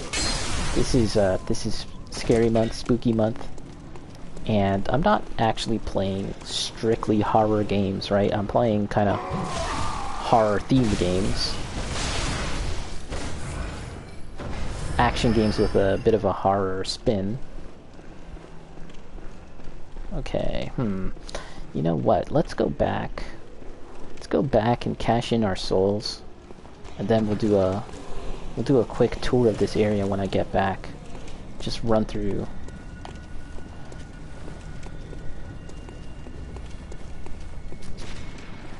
Bacon, I don't think I can handle a From horror game. Yeah, that would be very extreme. I would be scared. Not gonna lie. Oh crap. Okay. Let's head back. And then we're gonna... Oh, their VR game. Was that a horror game? Not really, right? It was kind of like a Victorian horror kind of game. Kind of moody. Yeah, it was a game that was more about the mood, I guess. Deracine. Maybe it's on sale. Actually, you know what?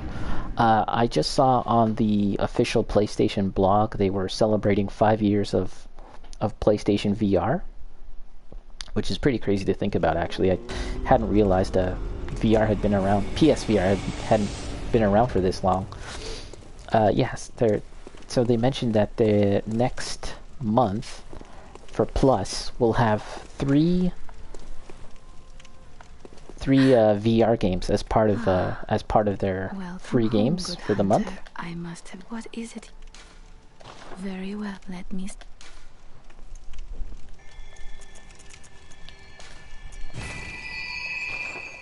In addition to like the other games that they have for Plus, so that's kind of interesting. And they haven't announced what games those are, But maybe one of them will be Daracene. Or maybe they'll run a sale, and then you can get Daracene. That'd be cool. Okay, I have the chunks to upgrade this parasite. Let's do that. Alright, it's plus 8 now. Just like the other parasite that I had, so that's cool. Yeah, you can see that I've got the various alternate versions of some of these weapons. So I have the amygdala arm. No, I've got the cost parasite. This is the one that you get from beating the boss. But then the final boss of the DLC. But I also have the uncanny and the lost version that you get from the Chalice Dungeons. And the same for a few other ones here, like the bow blade, uncanny blow blade, the lost blow blade. I can't say that. The lost bow blade, Beyblade, and yeah, lost church pick. Oops, I accidentally bought 2 of those. My mistake. But yeah, in the Chalice Dungeons, eventually you can get to a point where you can find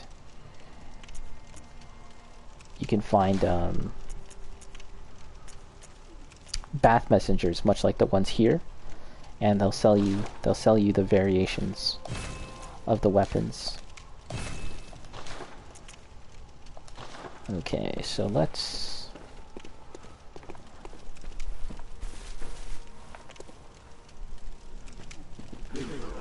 purchase.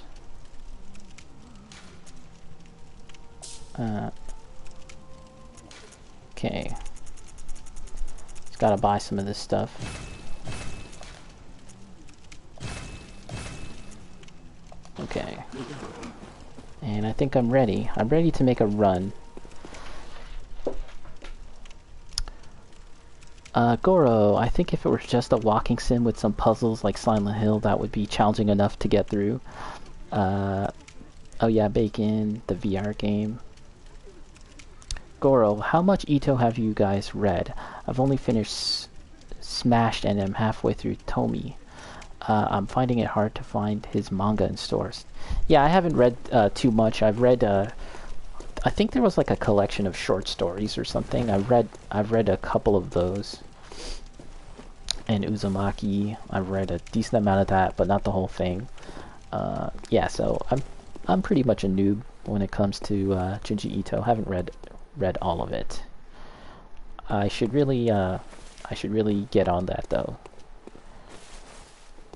So good, so creepy.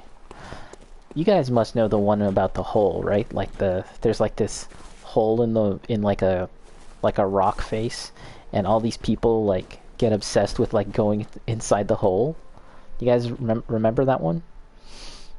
And everyone thinks that the hole is meant for them or something, and then someone, like the ending of the story.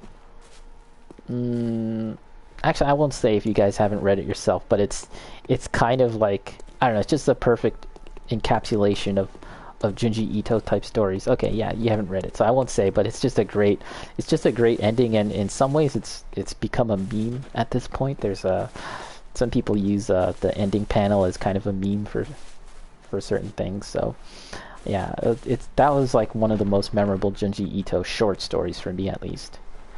Okay, so I think I'm gonna take a break. As I said, I like to take a break about every hour, but I did not. Got far too caught up in my Bloodborning. So let's do that now, and I'll see you guys on the other side.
Alright, I'm back. Let me get settled in real quick here.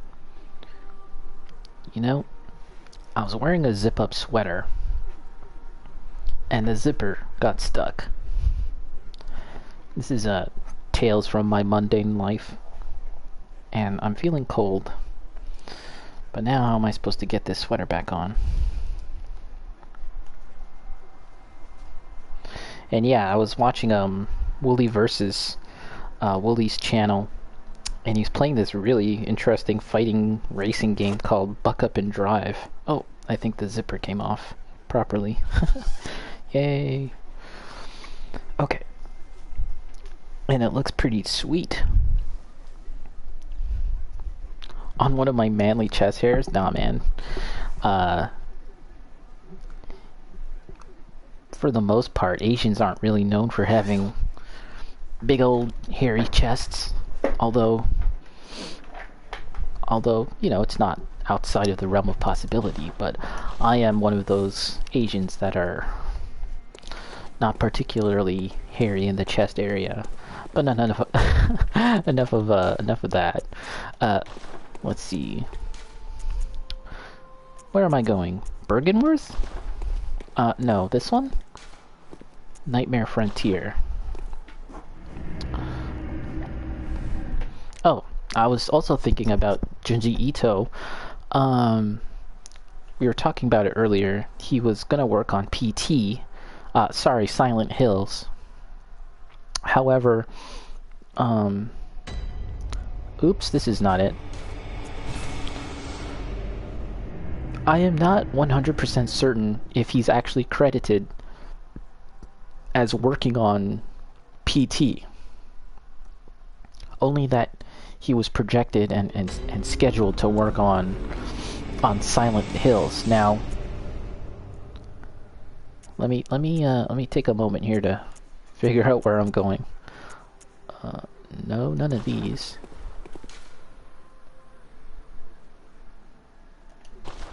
I think it's here.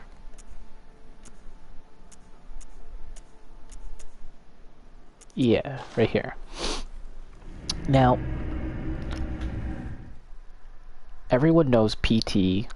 I don't need to dwell on that. However, I'm not sure if you guys have seen the concept trailer that was made for PT and was kind of like intended to give the developers an idea of the game that they were making. Many Japanese game developers, I guess Western ones too, make these concept trailers that kind of act as like a sort of mood board, like an internal trailer to show everyone who's working on the game like the kind of game that they're making, so that everyone's on the same page, right? But it's not really intended to be shown as a trailer. However, like, it's not intended to be publicly released. However, the trailer for PT, or Silent Hills if you want to call it, the concept trailer was, some scenes of it did leak out, if not the entire concept trailer. And it's interesting because it does show the things that would go on to be the familiar PT, you know, hallmarks that we all know, right?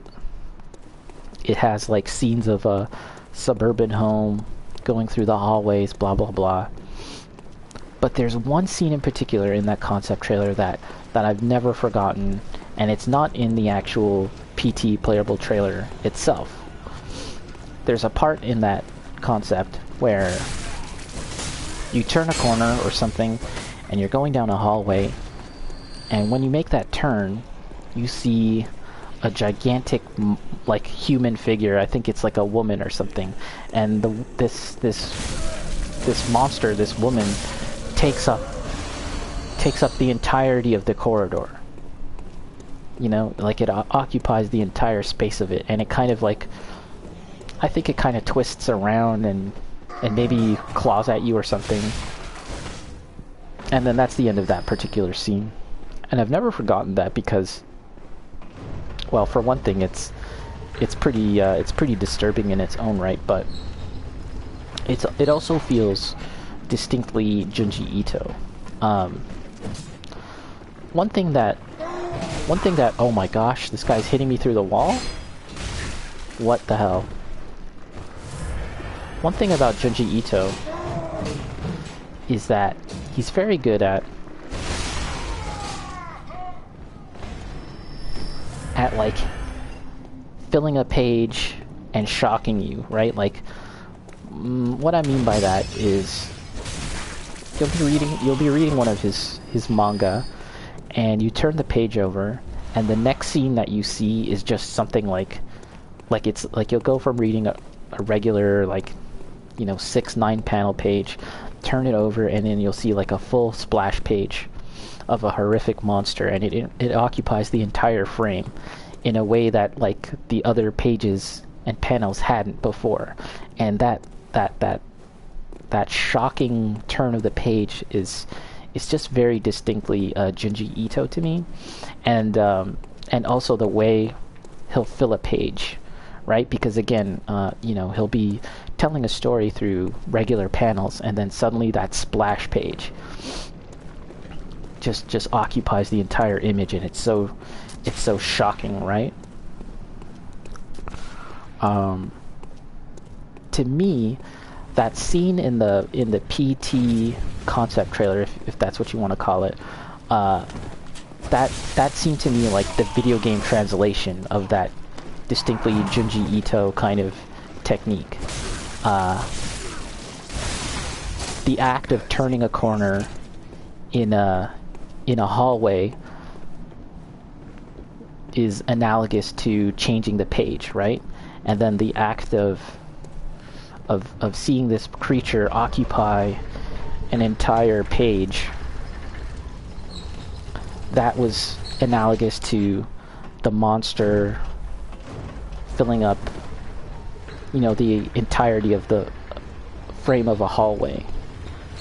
And yeah, like, that's something where I'm not entirely sure if Junji Ito was involved at that point in time, or was it that, like, you know, Kojima and Guillermo del Toro, they kind of had that understanding of like the power of Junji Ito's work, and so they kind of went that route. But yeah, that's something that I never forgot, and it's worth checking out. I don't really know how to search it. Concept trailer or something. Let's catch up on the messages.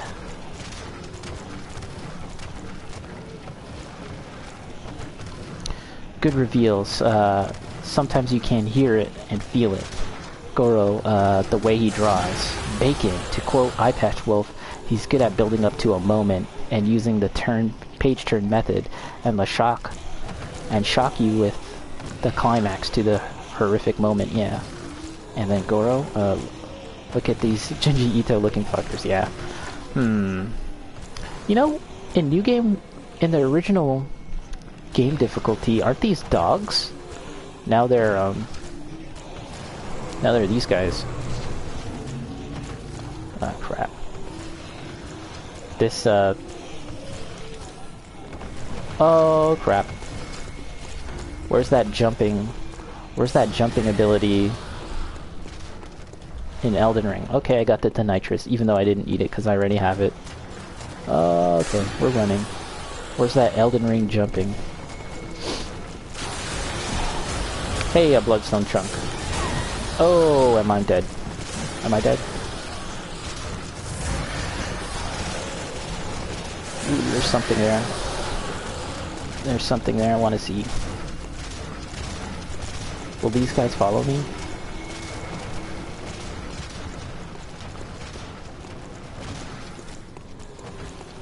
Okay. We lost them.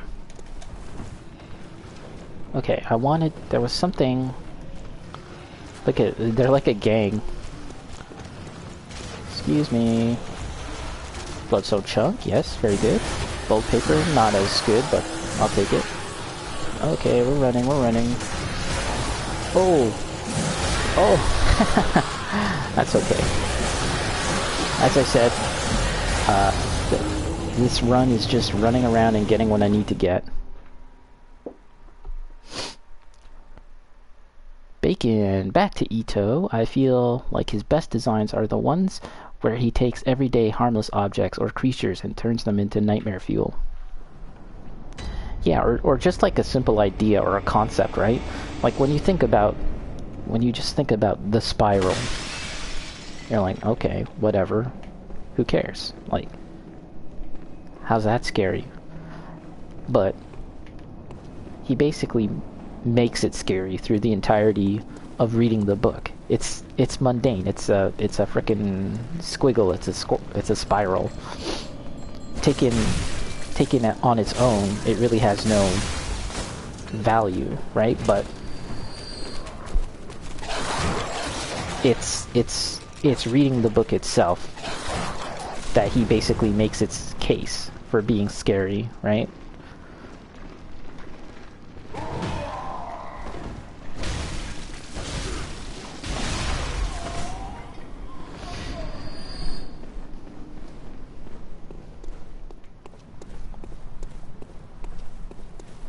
So I think I got everything that there is to get on this left side. So now we have to go explore the right side.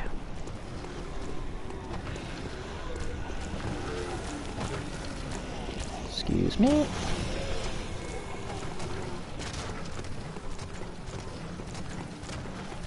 And I'm pretty sure I have all this stuff. Yahargul armor set.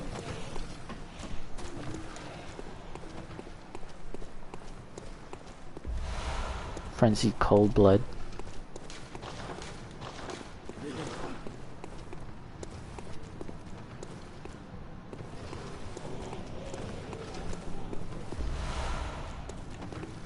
Look at it, it's just prowling around. Look at how it walks. Yuck.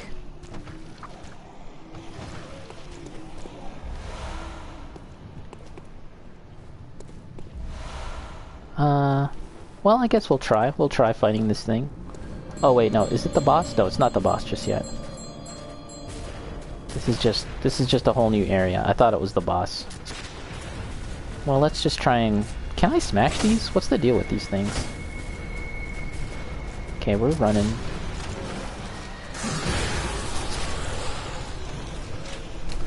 So yeah, let's we're not gonna hang around here for too long. No, that's not right. I'm not gonna hang around here to fight. Mostly just interested in getting any items here.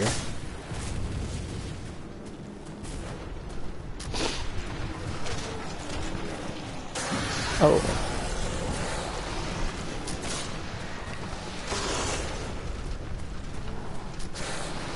Because this place creeps me out.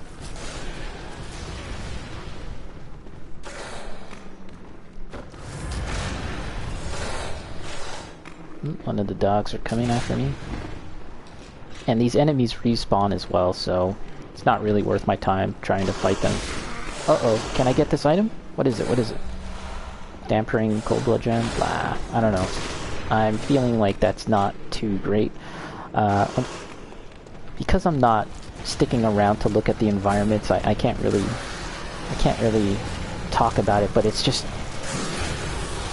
really interesting and gross with these people. Look how they're kind of like embedded into the walls, and they look like statues, but they're all people.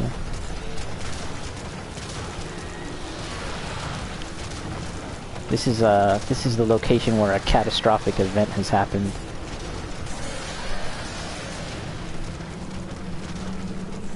Yeah, so here's the boss gate.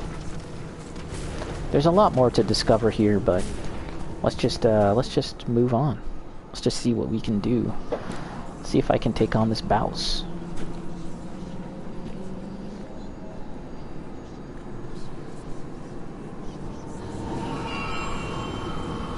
Is that bell ringing, woman? Get a screen cap of that. There's a short story or diary about his cat, and he managed to make a regular house cat look terrifying. Really? That's awesome.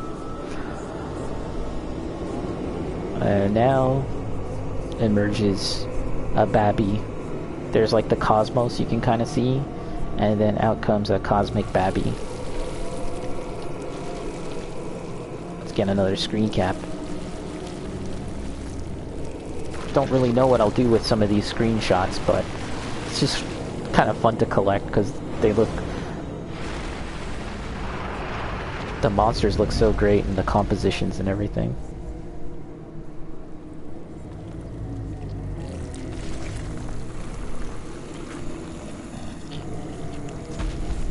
My sense is that Elden Ring isn't going to be as grotesque in the same way that Bloodborne is. As you can see, this enemy is pretty gross looking. And yeah, I feel like Elden Ring isn't going to lean that far into that territory. Certainly there will be horrific elements in Elden Ring, but to the extent where you have creatures like this, I'm not sure. In the trailer for Elden Ring, there was that one enemy that, or boss, or several bosses that, you know, was an assembly of arms. But maybe that's as bad as it's gonna get.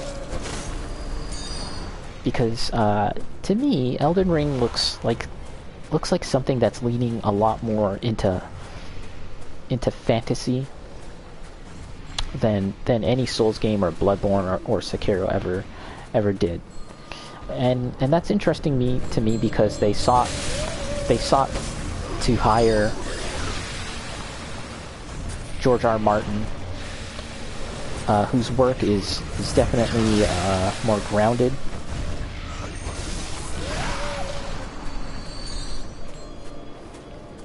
Although, you know, that being said, Game of Thrones does have its like fantastical elements as well, of course, right? With the dragons and the history that preceded the events of Game of Thrones. But it seems to me like Elden Ring is far more... Wow, the damage. Oh!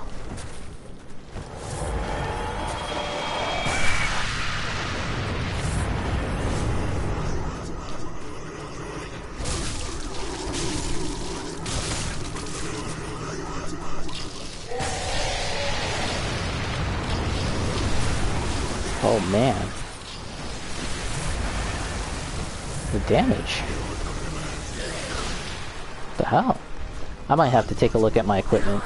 Maybe I can do that now. Let's duck into... Stuck into this. Let's take a quick look at our equipment. I'm assuming that it does... This creature does, blood? I don't really know. You guys can listen to the weird chanting.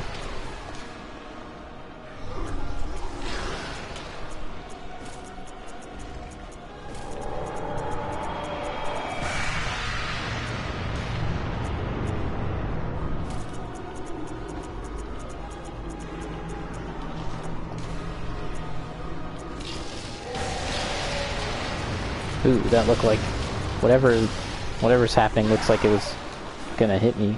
Also, I wonder if my weapon is the appropriate weapon to use.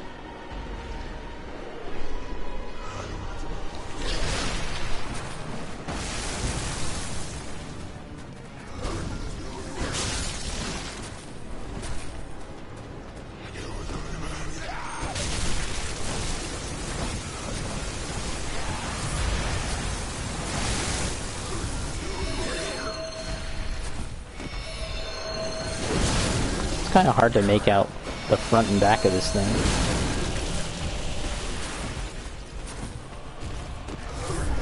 I guess it's like cat dog, it has a front and a back.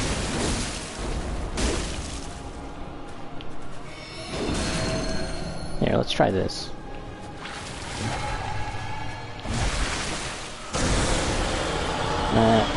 Not good. Damage wasn't too good on that one.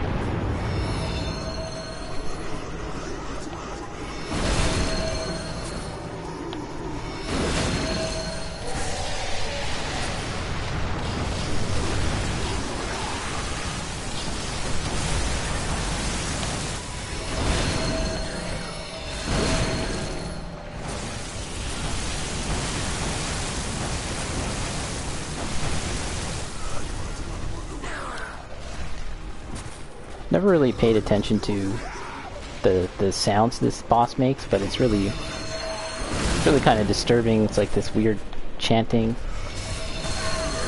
Oh.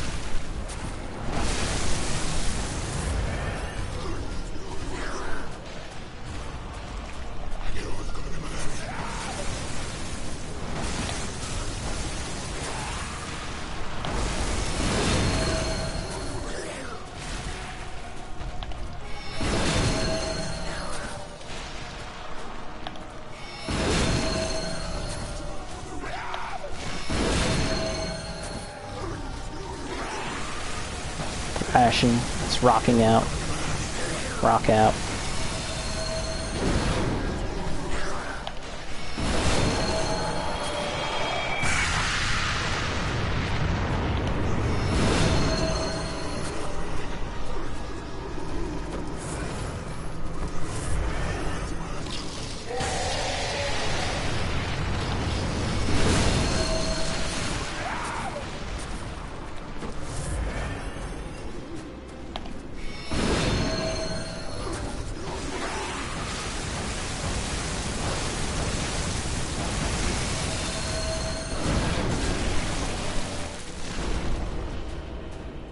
Oh. That was probably a good opportunity for Visceral. Let's do a safety heal. You can see there's like kind of like a guy riding on top, but really it's just a big chaotic mass of appendages. It's very interesting, especially in light of seeing the Elden Ring trailer, because you do see elements of this in Elden Ring. There are enemies that are comprised of body parts.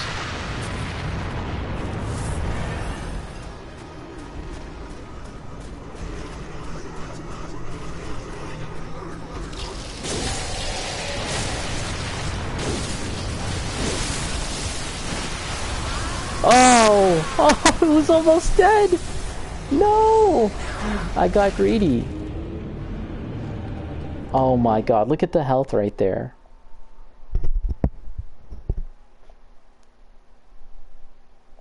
Well,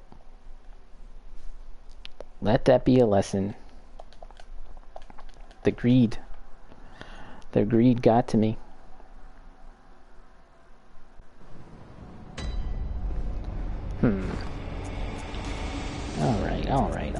Alright. Ooh, I don't have the gem slotted. Well, we can, that thing is either weak to... Whoa.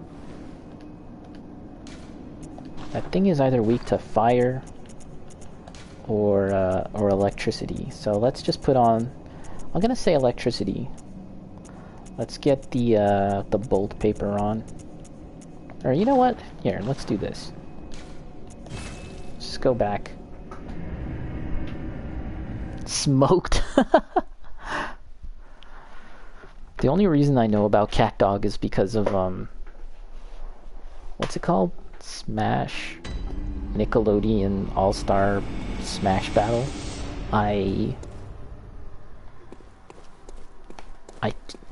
I've never seen that cartoon. I have no idea if it's any good. But yeah, I just thought of that because that game recently came out.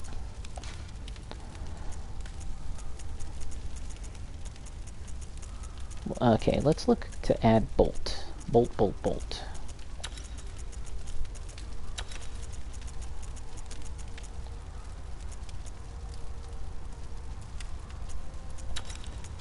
Can I add bolt?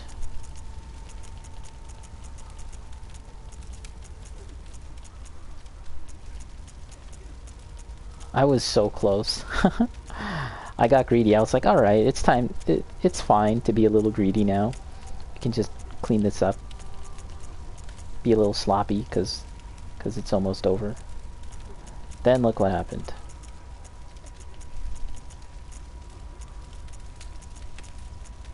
There we go.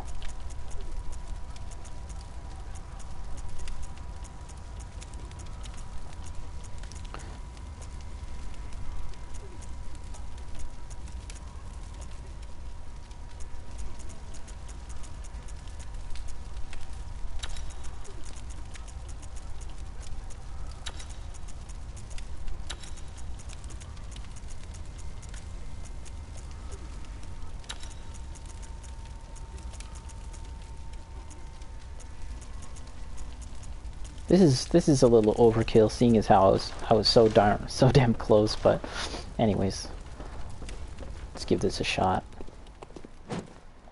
This should be electric now. You won't see the effect until it hits.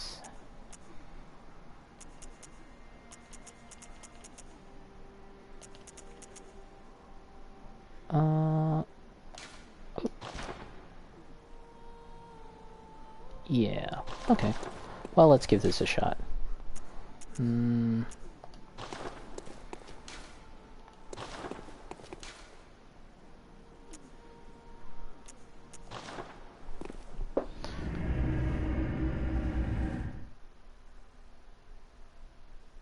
Oh, when you fought him, you're like, the fuck? Cat dog. You know, the developers did say that you know, they heard all the requests for voices, and you know, they can't promise anything, but it is something that they're going to look into. If you bought the game on PC, you can actually play with voices. Wait, I think I could have. I think there's a faster route. Yeah, wait, this is... Anyways, let's just keep going. I'm pretty sure that I could have gotten there faster. Shortcut. Yeah, if you played the game on PC, you can, there's mods where they add in voice acting, although, you know, it samples from the cartoons. I watched some video clips of people playing that way, and it does sound a little better, but it's still not perfect, you know, to be honest. It's not perfect. It's very odd that they weren't able to get that going. I feel like they maybe shouldn't have even bothered if they weren't gonna do that. Arcane Lake.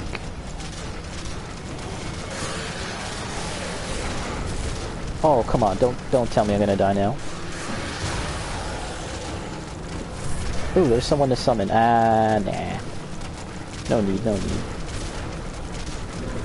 Okay, round 2. You know, I've always one-shotted this enemy. This is the first time that I've died against it. Like, I'm pretty sure anytime I've fought this boss, it's always been a one-shot. A one-time.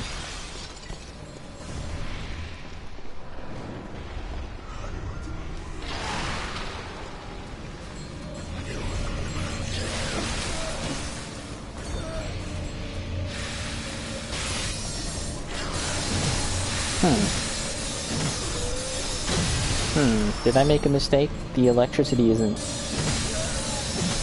activating.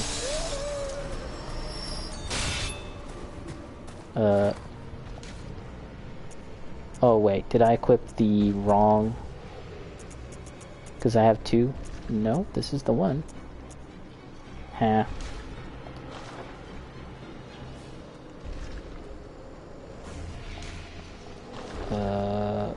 Well, whatever. Let's just go with what we know then.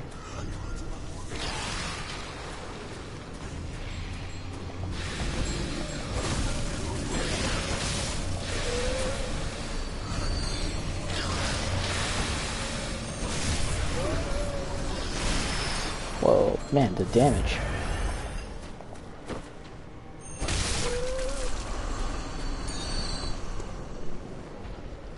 Okay, let's So let's do this.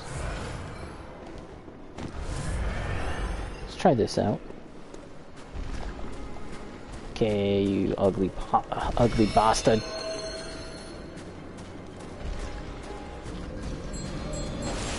Oh, wait, there's another... Look, this one still lives. Okay, that's it. Got them all now, I think.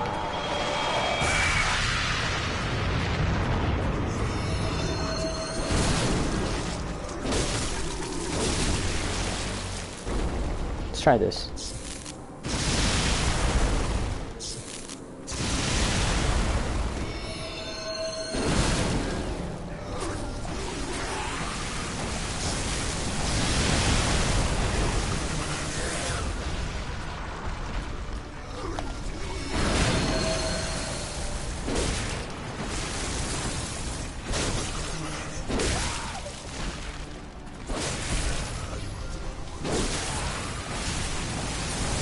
Watch out.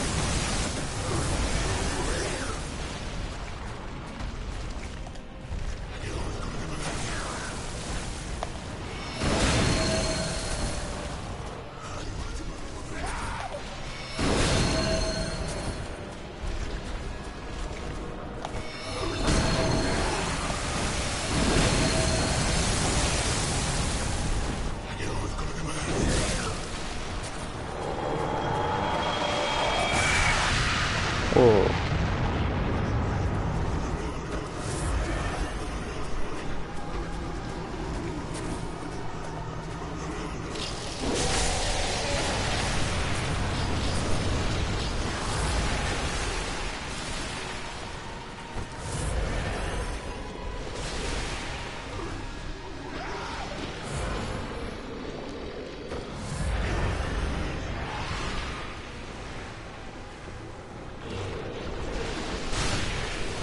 The floor is... Oh, crap.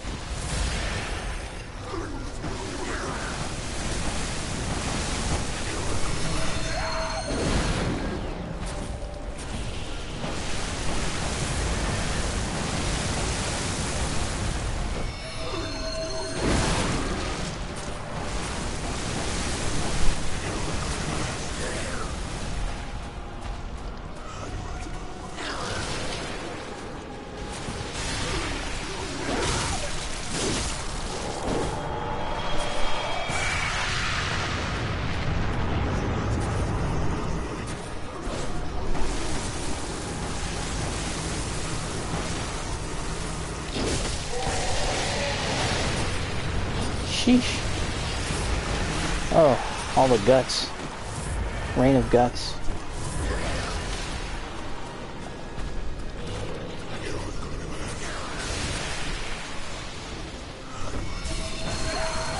Come on, the stupid legs.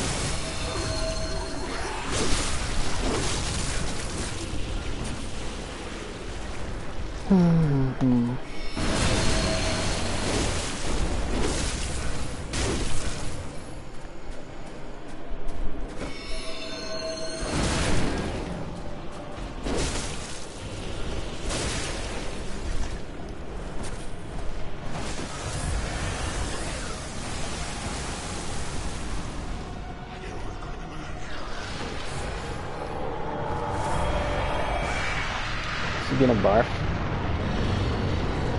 Cosmic barf. Wow, how much do you need to use Tiny to Nitrous?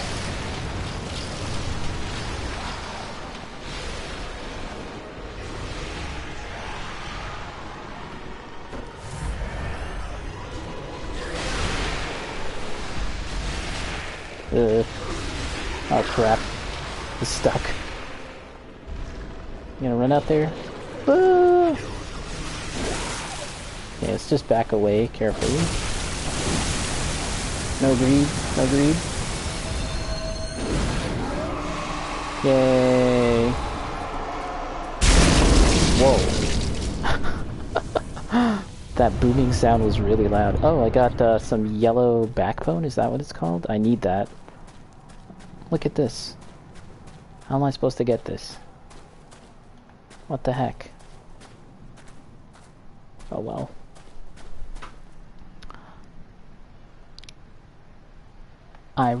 Goro, just Ren and Stimpy, Powdered Toast Man, and SpongeBob. Yeah, those are good ones. I'd be interested in seeing what they're going to be doing for DLC, if they're going to have any at all. Let's turn off... Oh, there you go. So we can observe this environment, whatever I'm going to be seeing next. Look at this stuff. These are... You see all of these statues throughout this entire stage. Very, very disturbing. Oh, I can put on my monocular, although my stupid cauliflower head gets in the way.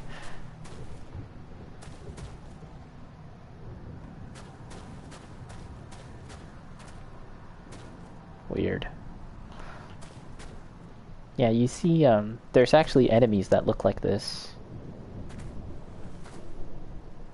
Little baby ones. And then a huge, giant version of this is a boss enemy called Ebriatus. Remember Ritual. Oh, this is a really cool area too. Check out all this. Let's, yeah, this will be good. Just to see.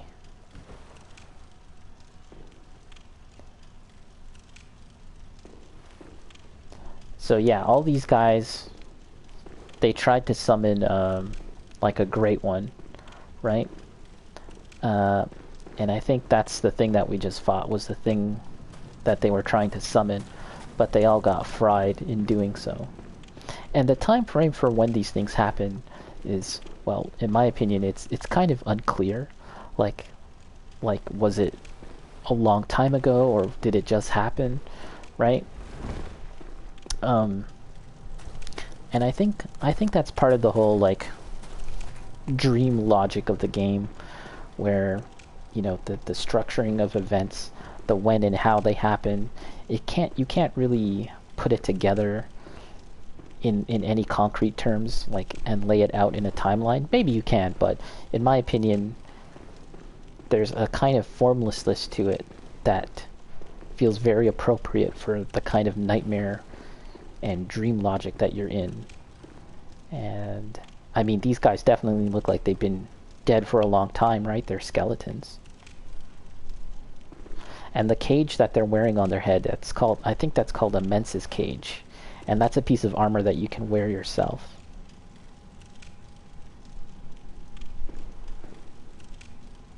And it's supposed to protect you, I think, or amplify. Very cool.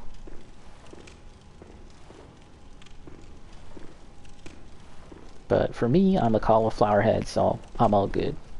I'm Team Cauliflower, not Team Cage, Birdcage head. And oh, let's read the notes. You must accept seduction. Let's rate that.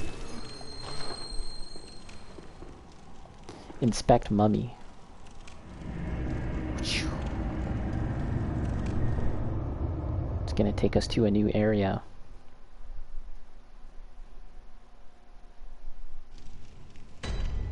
Ba-chung.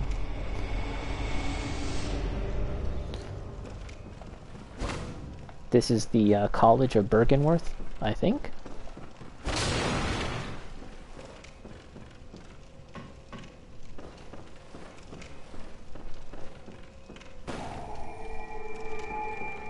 Oh, I can get back my...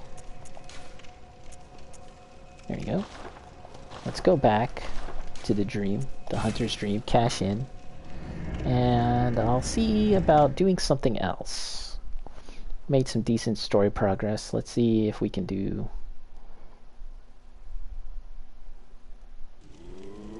anything. Who knows? Who knows what we can do? What is it? Very well.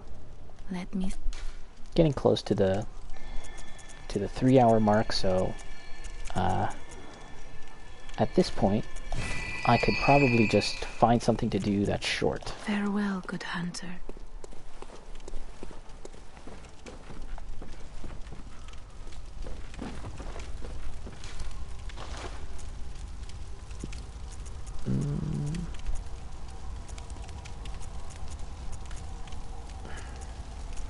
I don't actually have the stats to use the bow blade, unfortunately.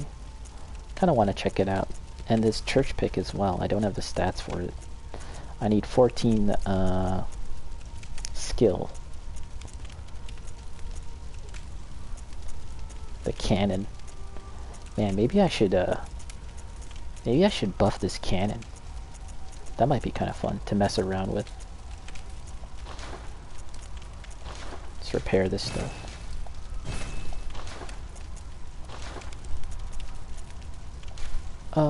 Let's take these off. I must have messed up something. Add bolt attack. Man, I feel like I must have messed something up because I'm pretty sure you can give this weapon an element. What about here?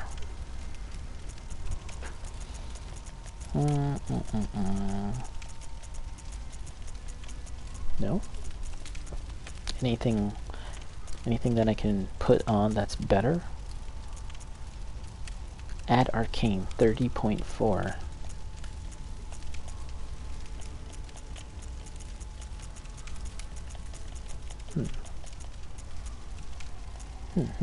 Oh, you know what? Let's take this stuff off. What's it? Yeah. Let's take all this. Hold on. I'm getting confused here. Okay, let's take off everything. Yes. And look into getting the best stuff onto the parasite. Let's see. Arcane attack up 18%.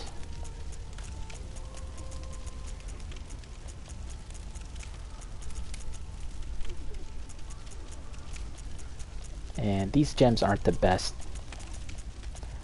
I don't even know if you could call them mid-tier gems. I'm still in the process of getting to the best dungeons that you can get to in the Chalice. And it's a bit of a grind, but you know, to me I find it interesting in the sense that it's an aspect of Bloodborne that I haven't really fully explored, the Chalice Dungeons.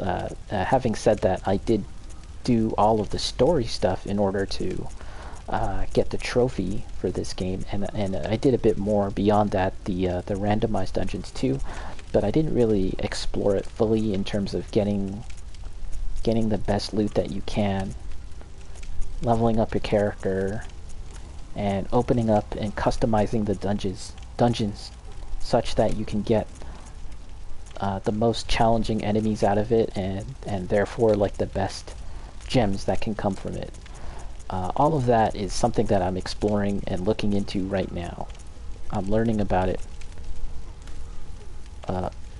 Is this better? Oh no, it's not. This one is better. Yeah.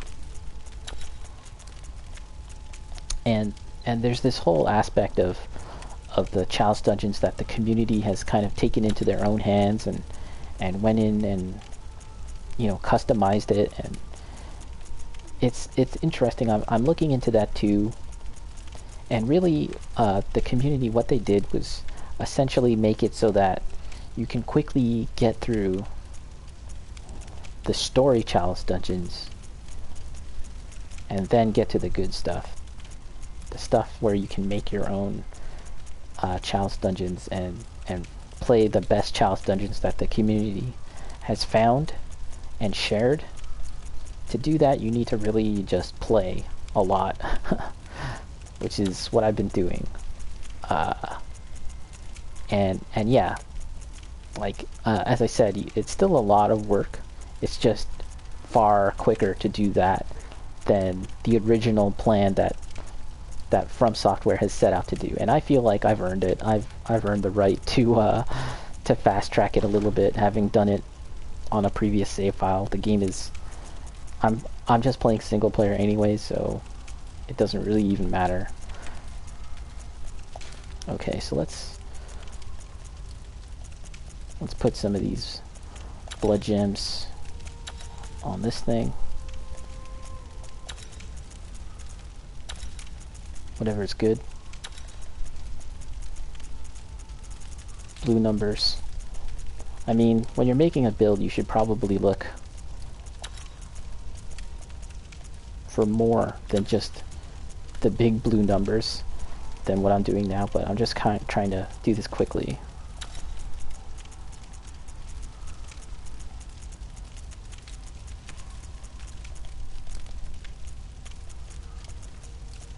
And I'm not really in a position to fully explain everything that I'm doing right now, and the best way to go about doing all of this stuff. There's a lot of good information that's already out there on YouTube, on the internet, so if anyone's watching this right now, and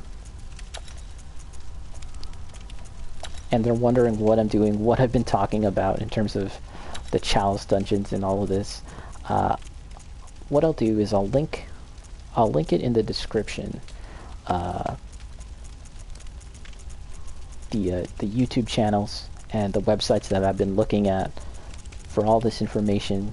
There's one guy in particular that does a really great job of explaining all of this stuff. So I'll point you that way if you're interested. Big if. Okay, let's say hi to Gehrman real quick. The moon is close. It will be a long hunt tonight.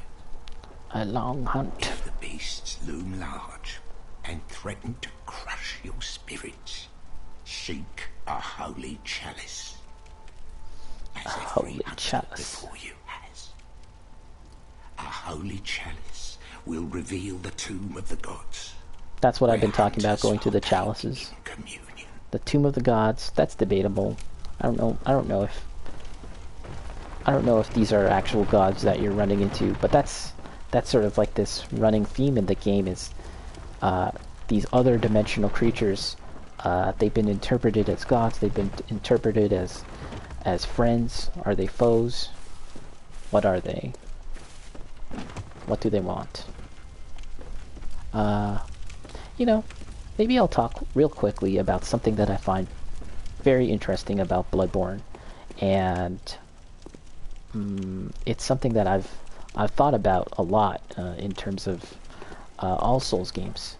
This is the hub world for Bloodborne. You guys know that. And by the way, I'll get into some spoiler territories, but I hope anyone watching this doesn't mind. The game is like more than 6 years old now at this point. But this is the hub world. Many From Software Souls games have hub worlds. This is the the level up lady. Many From Software games have the level up lady. We all know and love them, the waifus. And most, if not all, From Software games in the hub world also feature someone that I like to call the bummer guy. Now, the bummer guy in Souls games, it's usually a guy sitting down, and it's one of the first guys that you talk to, and they usually tell you vaguely about what to do in the game. Ring the bell, hunt beasts, as Gehrman here tells you. And they usually say that the world sucks. The world sucks and it's hard, but hey, just kill things and you'll figure it out. But they're usually characters that have attempted to play the game of Demon Souls, Dark Souls, Bloodborne, whatever, themselves. I say play the game, but they've done what you're attempting to do, but they've given up in some regard, and now they're just chilling, sitting down in the hub world and being the bummer guy. Now, the reason why I think Bloodborne's bummer guy, which we'll say is Gehrman here, is very interesting, is that he's all of those things that I just mentioned. But I remember sometime around Dark Souls 2, I guess, thinking like, wouldn't it be cool if the bummer guy became like the last boss and you had to fight him. And he's a total badass, right? Because he's the guy that has gone on the adventure. He's already did the things that you've done. And now he's just chilling, and he's kind of had it. And guess what? In Bloodborne, Gehrman here is exactly that. You will ultimately fight him as the last boss. And he's a total badass. And you think that, you know, this guy, he's chilling here, he's missing a leg, he's in a wheelchair, he's kind of weak and pathetic, he's got a cane. No. Eventually, when you fight him, it's a doozy of a fight, and it's really fun, and it's really badass. I remember fighting him, and then, you know, he gets up from his chair, and he's actually pretty gigantic. You can't really tell. And then you see his weapon, and it's like, damn. The bummer guy is the last boss. How cool is that? I was like this. Yes! But yeah. That's all I wanted to say about the bummer guy in Souls games. What will the bummer guy be in Elden Ring? I look forward to finding out. Okay, so let's see. Let's go check out this next level. I think. Nah, I've kind of forgotten where I was going. Let's take a quick look here. Oh, I think I actually have all the materials I need from here. Just gonna play for a little bit more.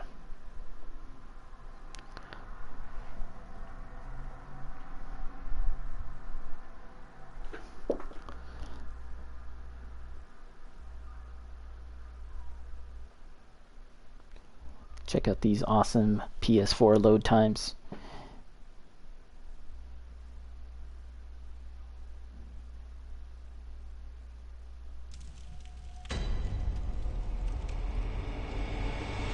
Okay, so, okay, I've done all this. Okay, so I think I can make a new chalice. I'm not 100% sure. I'm not even sure which chalice I should make.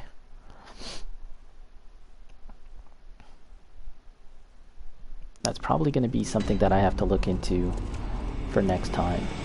Also, I need to buy something here. A ritual chalice. Let's do that. I think I can purchase that.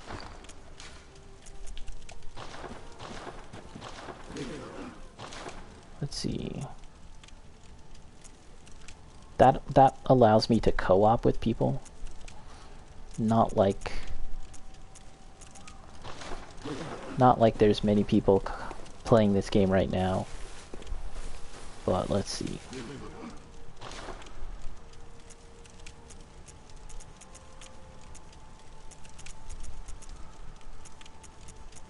I thought that I could buy it here. Oh. Oh, I need 10. 10 insight. Alright. Buy that another time. Let's see what I can make. Depth 3.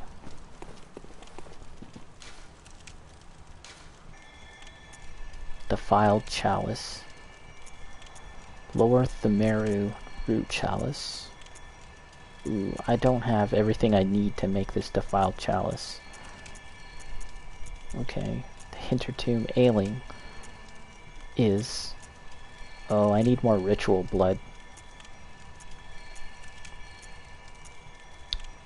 Yeah, I'm gonna have to grind for all this stuff. This is... yeah, this is the crappy thing. Gonna have to do all that. I think I can buy some of these crafting materials.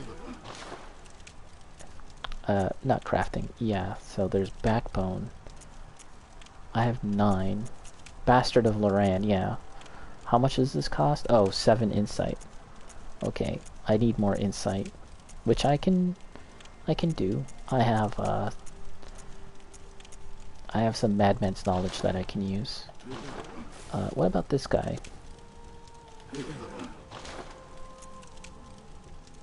Okay. Doesn't sell... I don't need this stuff, I don't think. Yeah. So this is probably going to be something that I'll do in my off time. Because, well, for one thing, I need to look things up and make sure I'm not screwing this up. I don't want to create something that I don't actually need and then waste it. But once I figure that all out, I could play it on stream, because the act of playing it, you know, that kind of takes care of itself. I can kind of figure out things from that point on. Well, maybe. Ooh. Messenger. Black messenger hat. Which one's this? Ooh, okay. They look pretty fancy. What about this one? Top hat. Pretty spooky. Let's go with this one. These are the messengers, by the way. When you leave messages for other players, these are the guys that deliver it. So, they should have made one like that's broccoli head. That would have been good. But you know what? I think that's gonna do it for me, guys. Yeah, I was thinking about jumping into one of these, but I'm actually not 100% sure which one I need to do just now. So, as I said, I'll have to look into that. But yeah, if you've stuck around for this long, thanks for watching, everyone, and I'll catch you next time. Whee! Here's my bow. Alright, see you guys later.